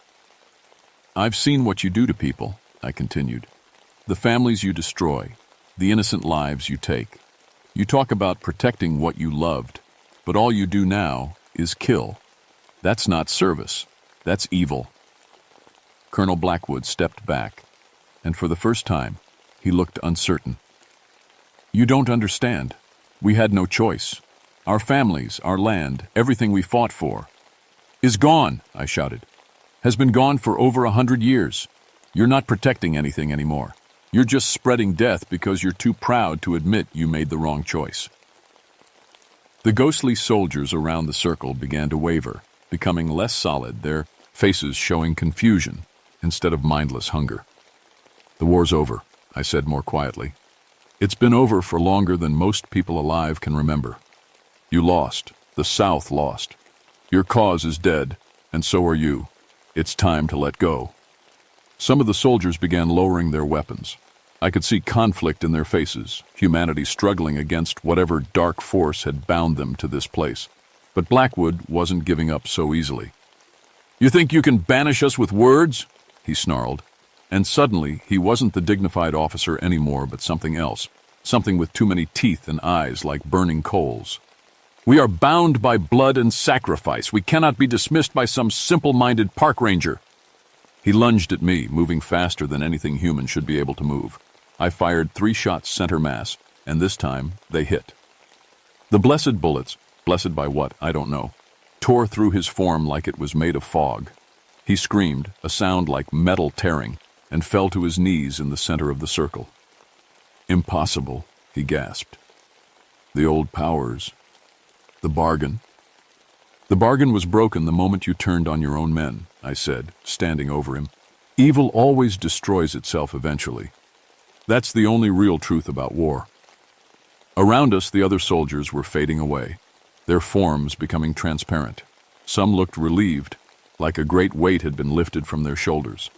Others just looked tired, ready for a rest that was over a century overdue. "Thank you," one of them whispered as he disappeared. We've been trying to remember how to die.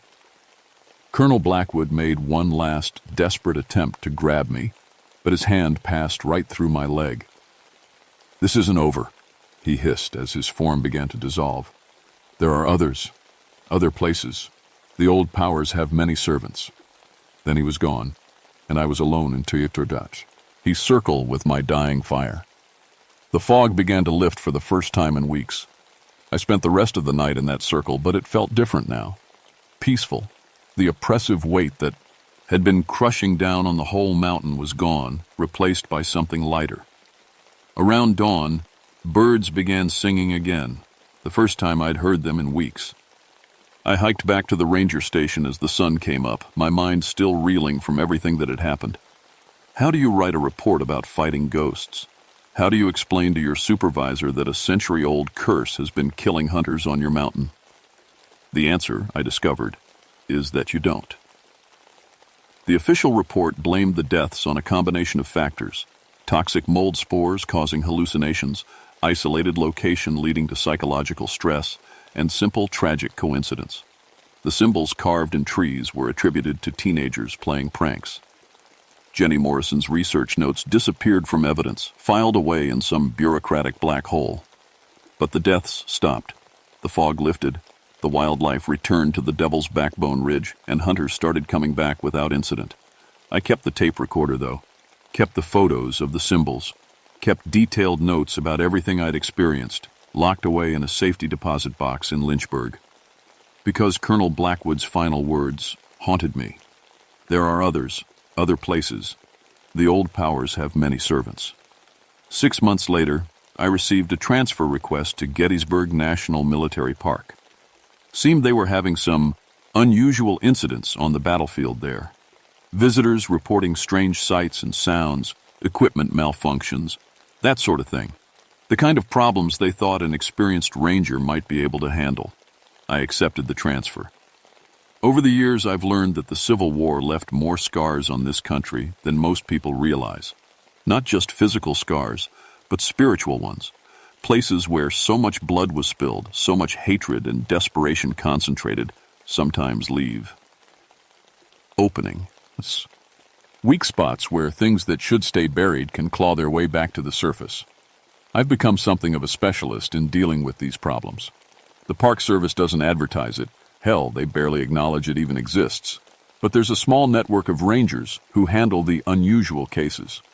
We don't talk about it much, even among ourselves. We just quietly do our job, keeping the dead buried and the living safe. People ask me sometimes if I believe in ghosts. I tell them I believe in consequences. Every choice we make, every action we take, leaves a mark on the world. Most of the time, those marks fade with time. But sometimes, when the choice is dark enough, desperate enough, evil enough, it leaves a stain that won't wash clean. The Devil's Backbone is peaceful now. I still visit sometimes, hiking up to that stone circle to make sure it stays quiet. The symbols are still there, carved deep in the rock, but they feel cold and powerless now. Dead, like the men who carved them. But late at night, when I'm alone in my cabin at Gettysburg, I sometimes hear whispers in the wind. Not the same voices from the ridge, those are at rest now, but others. Different accents, different languages, but the same desperate hunger underneath.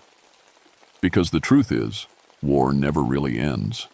It just moves to new battlefields, creates new ghosts, leaves new scars on the land and the people who survive it.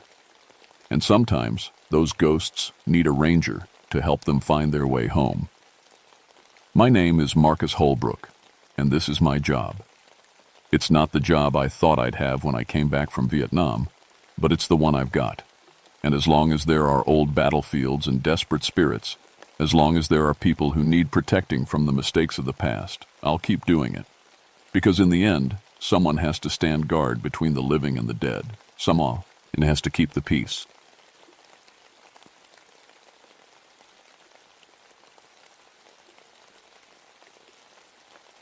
My name is Joshua Shepard, and I need to tell you what happened in the Cherokee National Forest during the summer of 1992. People need to know the truth, even if they won't believe it. I was 30 years old then, Been a park ranger for 7 years. Mostly handled visitor services and emergency response in the Big South Fork area. It's beautiful country, but isolated. When something goes wrong out there, you're 28 miles from the nearest hospital, and some of those mountain roads will shake your truck apart. I grew up Baptist, like most folks around those parts. Used to believe in God's plan, in prayer, in miracles. That changed 3 years before this story, when Sarah and little Matthew died in that car wreck on Highway 27. Drunk driver ran a red light. They said Matthew lived for 6 minutes after impact. 6 minutes of crying for his daddy, and I wasn't there. After that, I figured if God existed, he sure didn't care much about human affairs. Miracles were just coincidence. Prayer was talking to yourself. Faith was something for people who hadn't been kicked hard enough by life yet.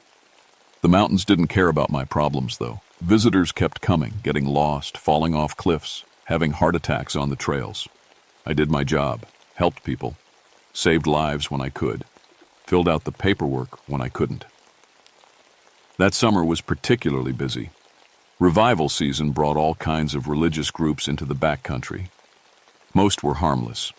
Families camping, church groups on retreat, maybe some snake-handling congregations from the deeper hollers. The mountains had always drawn people looking for God.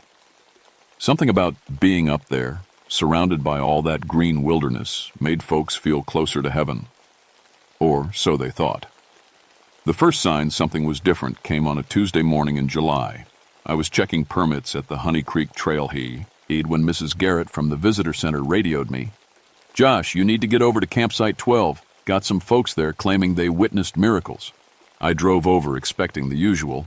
Someone thought they saw an angel in a cloud formation, or claimed their arthritis felt better after sleeping under the stars.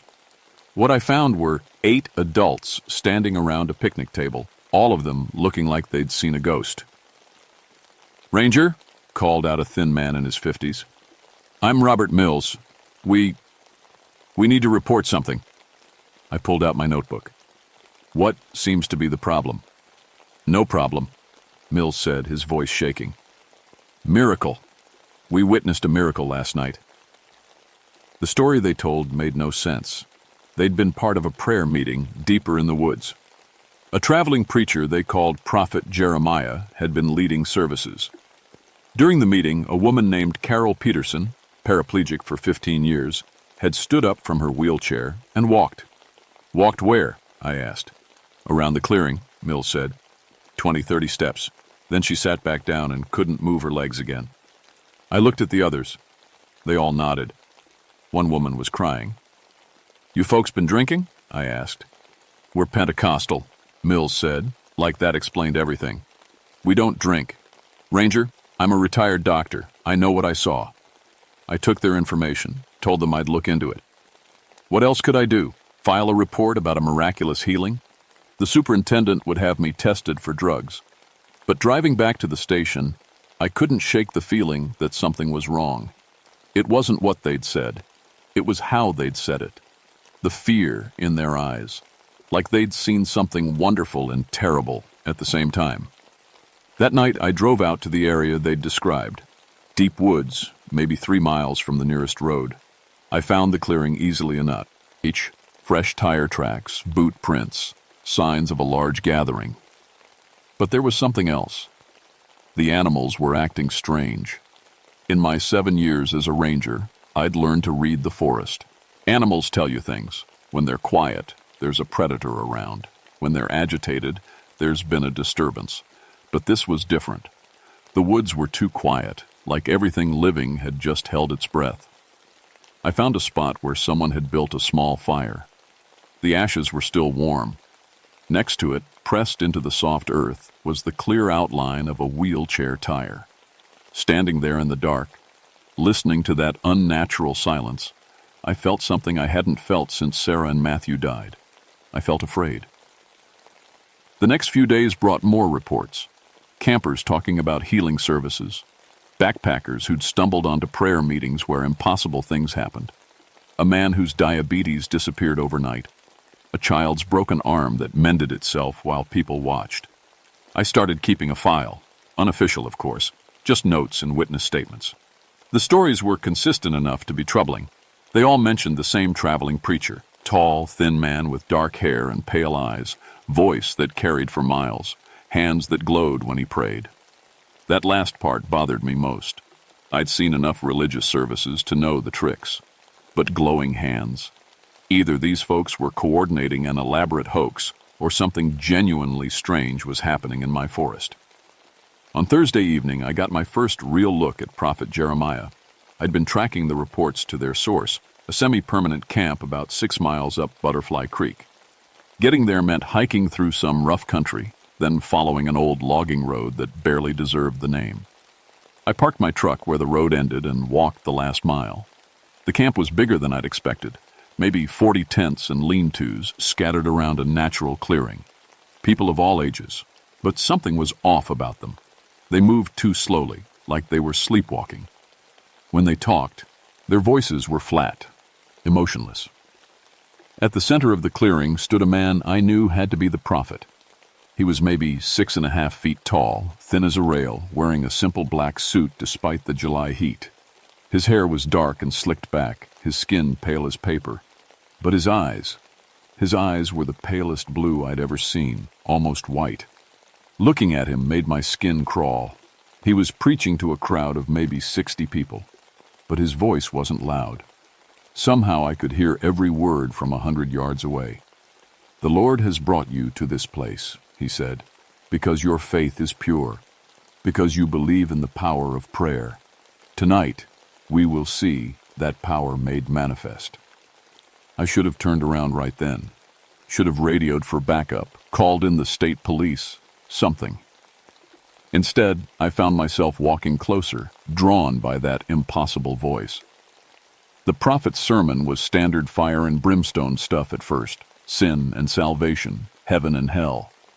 But as he talked, the crowd began to change. People started swaying, moaning, speaking in tongues. The temperature in the clearing seemed to drop 10 degrees. Then he called for the sick to come forward. A woman led her young son to the front. The boy couldn't have been more than 8, and he was clearly dying. Cancer, from the look of him. Bald head, sunken eyes, skin like tissue paper. His mother was crying as she knelt before the prophet. "Your faith has brought you here," the prophet said, placing his hands on the boy's head. "Let that faith make you whole." What happened next, I can't explain. The prophet's hands began to glow with a soft, white light.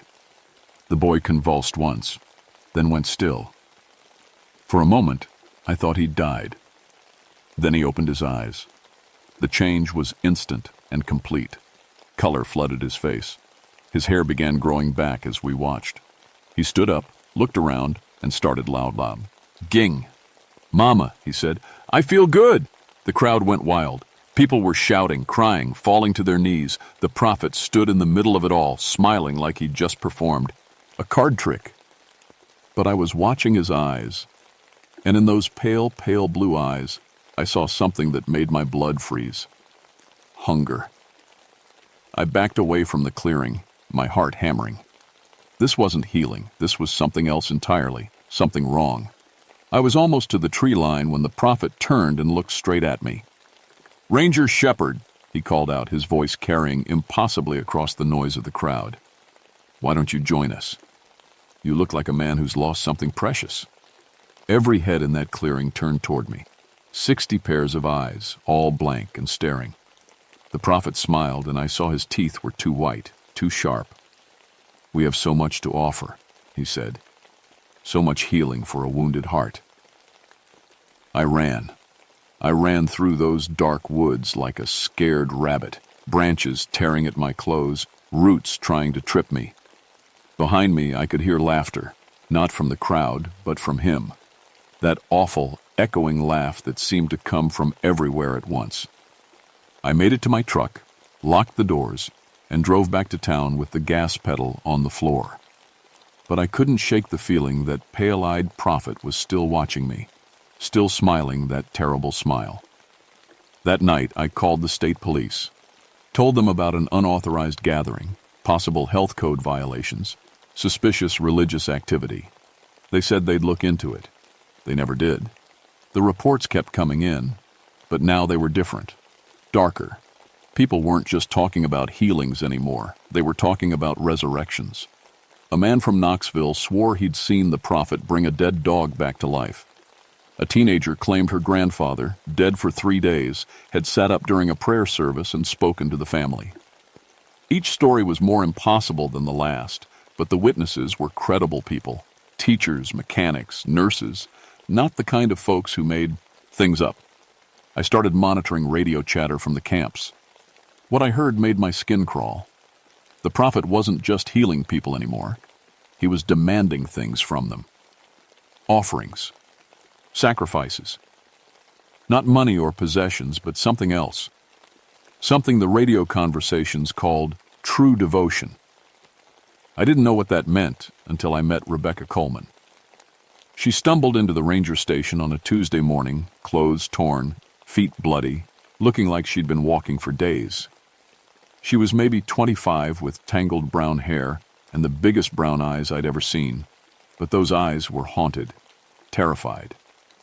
"Please," she said, collapsing into a chair. "You have to stop him, before more people die." I got her some water, let her catch her breath. Her story came out in pieces between sobs and shaking fits. She'd been part of the prophet's inner circle, one of his chosen faithful. For weeks, she'd witnessed miracle after miracle. The sick healed, the dead raised, the lame walking. It had been beautiful, she said, the most beautiful thing she'd ever experienced, until she realized what was really happening. "The healings don't last," she whispered. "A day, maybe 2, then the sickness comes back worse than before. But by then, people are so desperate for more healing, they'll do anything he asks." "What kind of things?" I asked. "At first, just money and jewelry. Then he wanted people to bring family members, children." Her voice broke. "Then he started asking for blood." She told me about the ritual she'd escaped from. A ceremony deep in the woods where the prophet had asked for the ultimate sacrifice, the life of a believer's child, offered freely to prove their faith. "A woman named Martha Hendricks," Rebecca said. "She brought her little girl, 8 years old, blonde hair, blue eyes. The prophet said the child would become an angel, would join God in heaven immediately." "What happened?" Rebecca's eyes filled with tears. "Martha slit her own daughter's throat, right there in front of everyone. The prophet told her to, and she did it. She smiled while she did it." I felt sick. "We need to call the police, the FBI." "You don't understand," Rebecca said, grabbing my arm. "The little girl didn't stay dead. The prophet brought her back, but she was changed, wrong. Her eyes were like his now, pale and hungry. She wasn't human anymore." I wanted to dismiss it as trauma, hallucination, religious hysteria, but something in Rebecca's voice, something in her eyes, told me she was telling the truth. That afternoon, I drove out to the camp location Rebecca had described. It was empty now, but I found evidence of what had happened there. Burn marks in a perfect circle, animal bones arranged in strange patterns, and in the center of it all, a dark stain on the ground that looked suspiciously like dried blood. I was photographing the scene when I heard voices coming through the trees. 3 people walking toward the clearing, 2 adults and a child. As they got closer, my blood went cold.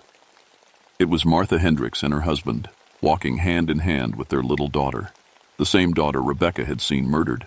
The child looked normal enough from a distance, blonde hair, blue dress, small hand holding her mother's. But as they passed within 20 feet of where I was hiding, she turned and looked straight at me. Her eyes were pale blue, hungry blue, prophet blue. She smiled, showing teeth that were too sharp for an 8-year-old, and waved at me with her free hand. Her parents never stopped walking, never looked around. They moved like sleepwalkers, following their dead but not dead daughter deeper into the woods. I waited until they were gone, then ran back to my truck. My hands were shaking so badly I could barely start the engine. That night, I called every law enforcement agency I could think of. FBI, state police, sheriff's department, even the Tennessee Bureau of Investigation. I told them about murders, child abuse, cult activity, Anything I thought might get their attention. They all said the same thing. They'd look into it when they had time and resources available. Time was the one thing I knew we didn't have. The end came on a Saturday night in late July. I'd been tracking the Prophets group for 2 weeks, following their movement pattern through the forest. They were heading for the old Timber Ridge Church, an abandoned stone building that had been empty since the 1940s. Rebecca had warned me this was coming. The Prophet's Great Ascension, a ceremony where all his followers would be lifted up to heaven together. She begged me to stop it. "He's not a man," she kept saying. "Not human. You can't fight him like a normal person." I didn't believe her. Not entirely. But I loaded my service weapon with hollow points and carried a Bible Sarah had given me years ago. If this was spiritual warfare, I figured I'd better come armed for both possibilities. The old church sat in a valley between 2 ridgelines, surrounded by white oak and maple trees. I'd been there before. Sometimes teenagers used it for parties. It was a peaceful place, or had been. Tonight, it felt like hell had opened a door. There were maybe 200 people gathered in and around the church. Men, women, children, all dressed in white robes, all moving with that same sleepwalker shuffle I'd seen before. Candles and torches provided the only light, casting dancing shadows on the stone walls. The prophet stood at the altar, his arms raised, that impossible voice carrying to every corner of the valley. "Tonight," he called out, "we cast off the chains of flesh. Tonight, we leave behind this world of pain and sorrow. Tonight, we ascend to our rightful place at the right hand of power." The crowd responded with a low moan that made my skin crawl. It wasn't quite human, that sound. More like it whined through a graveyard. I positioned myself behind a fallen tree about 50 yards from the church. From there, I could see everything and hopefully stay hidden until I figured out what to do. What I saw next took away any doubt about what I was dealing with. The prophet began to change. It started slowly. His skin grew paler, almost translucent.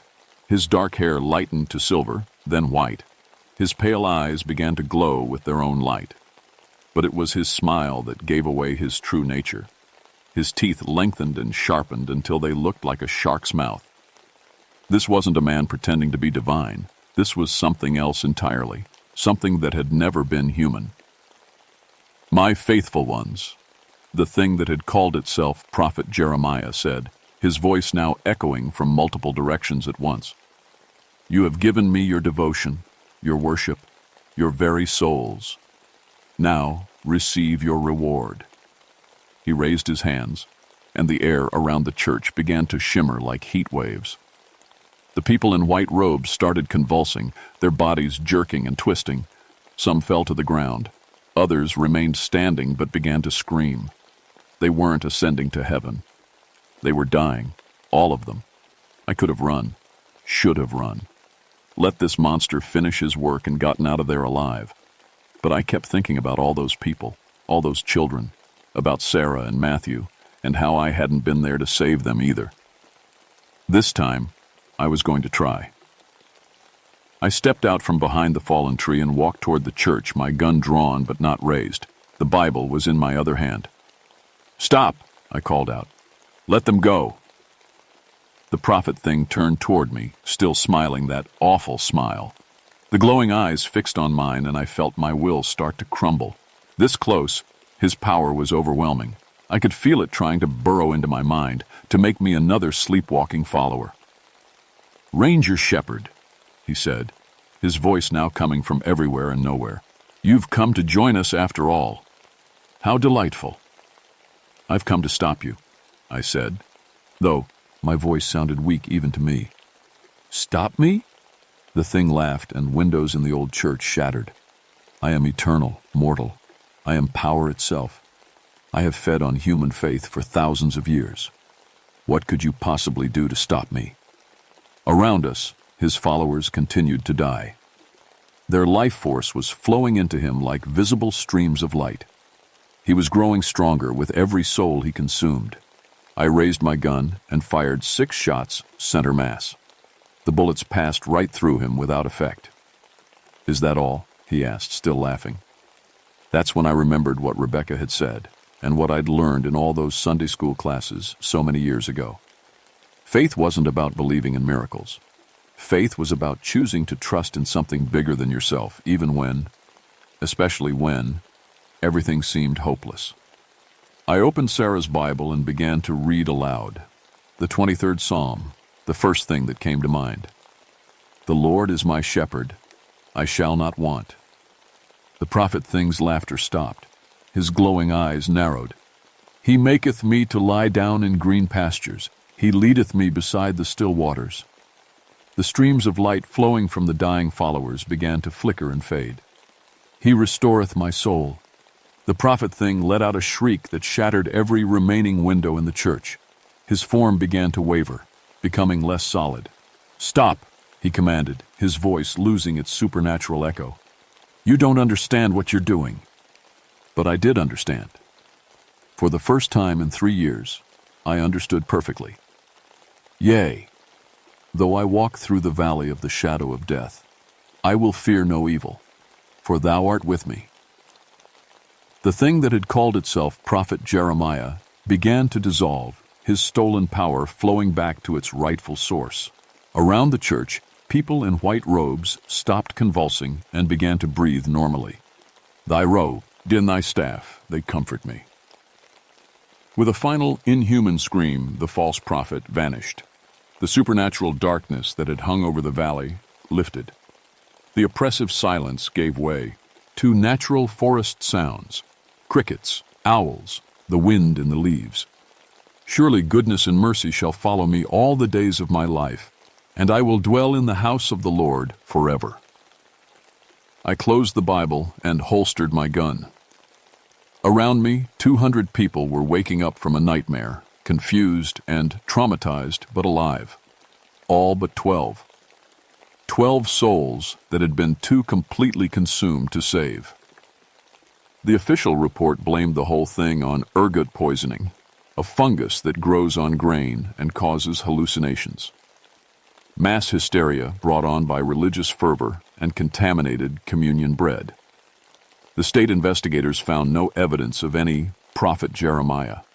According to them, the whole thing had been a shared delusion. I didn't argue. Who would believe the truth? Most of the survivors went home to try to rebuild their lives. Some couldn't handle what they'd experienced and ended up in psychiatric facilities.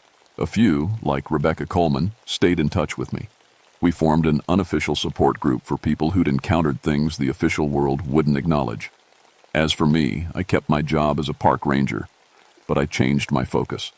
I became a chaplain for the Park Service, helping other rangers and visitors deal with spiritual crises.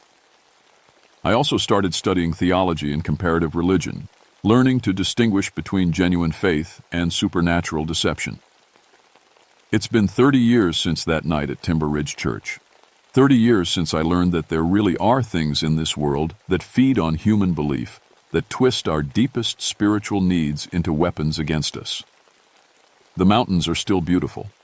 People still come looking for God in the wilderness. Most of them find exactly what they're looking for: peace, renewal, a sense of connection to something larger than themselves. But sometimes, late at night when I'm patrolling the remote areas, I hear voices carried on the wind, preaching voices promising miracles and salvation to anyone willing to believe completely, to sacrifice everything for faith. When I hear those voices, I remember what I learned that summer. I remember that faith isn't about following charismatic leaders or witnessing supernatural spectacles. Real faith is quieter than that, more personal. It's about choosing to trust in goodness and mercy, even when the world seems full of predators. I still carry Sarah's Bible, still read it when the voices get too close. Because I learned something else that night at Timber Ridge. The darkness is real, but so is the light. And sometimes, if you're willing to stand up and speak truth into the darkness, the light is stronger. The Cherokee National Forest is still my beat, still my responsibility to protect. And I take that responsibility seriously because I know now what's really out there in those deep, dark woods. Predators that hunt not for flesh, but for souls. But they can be stopped. They can be fought. You just have to know what weapons really work and be willing to use them when it counts. My name is Joshua Shepherd, and this is what I learned about faith, fear, and the things that hunt in the spaces between them. Some stories are too important not to tell, even if nobody believes them. Especially then,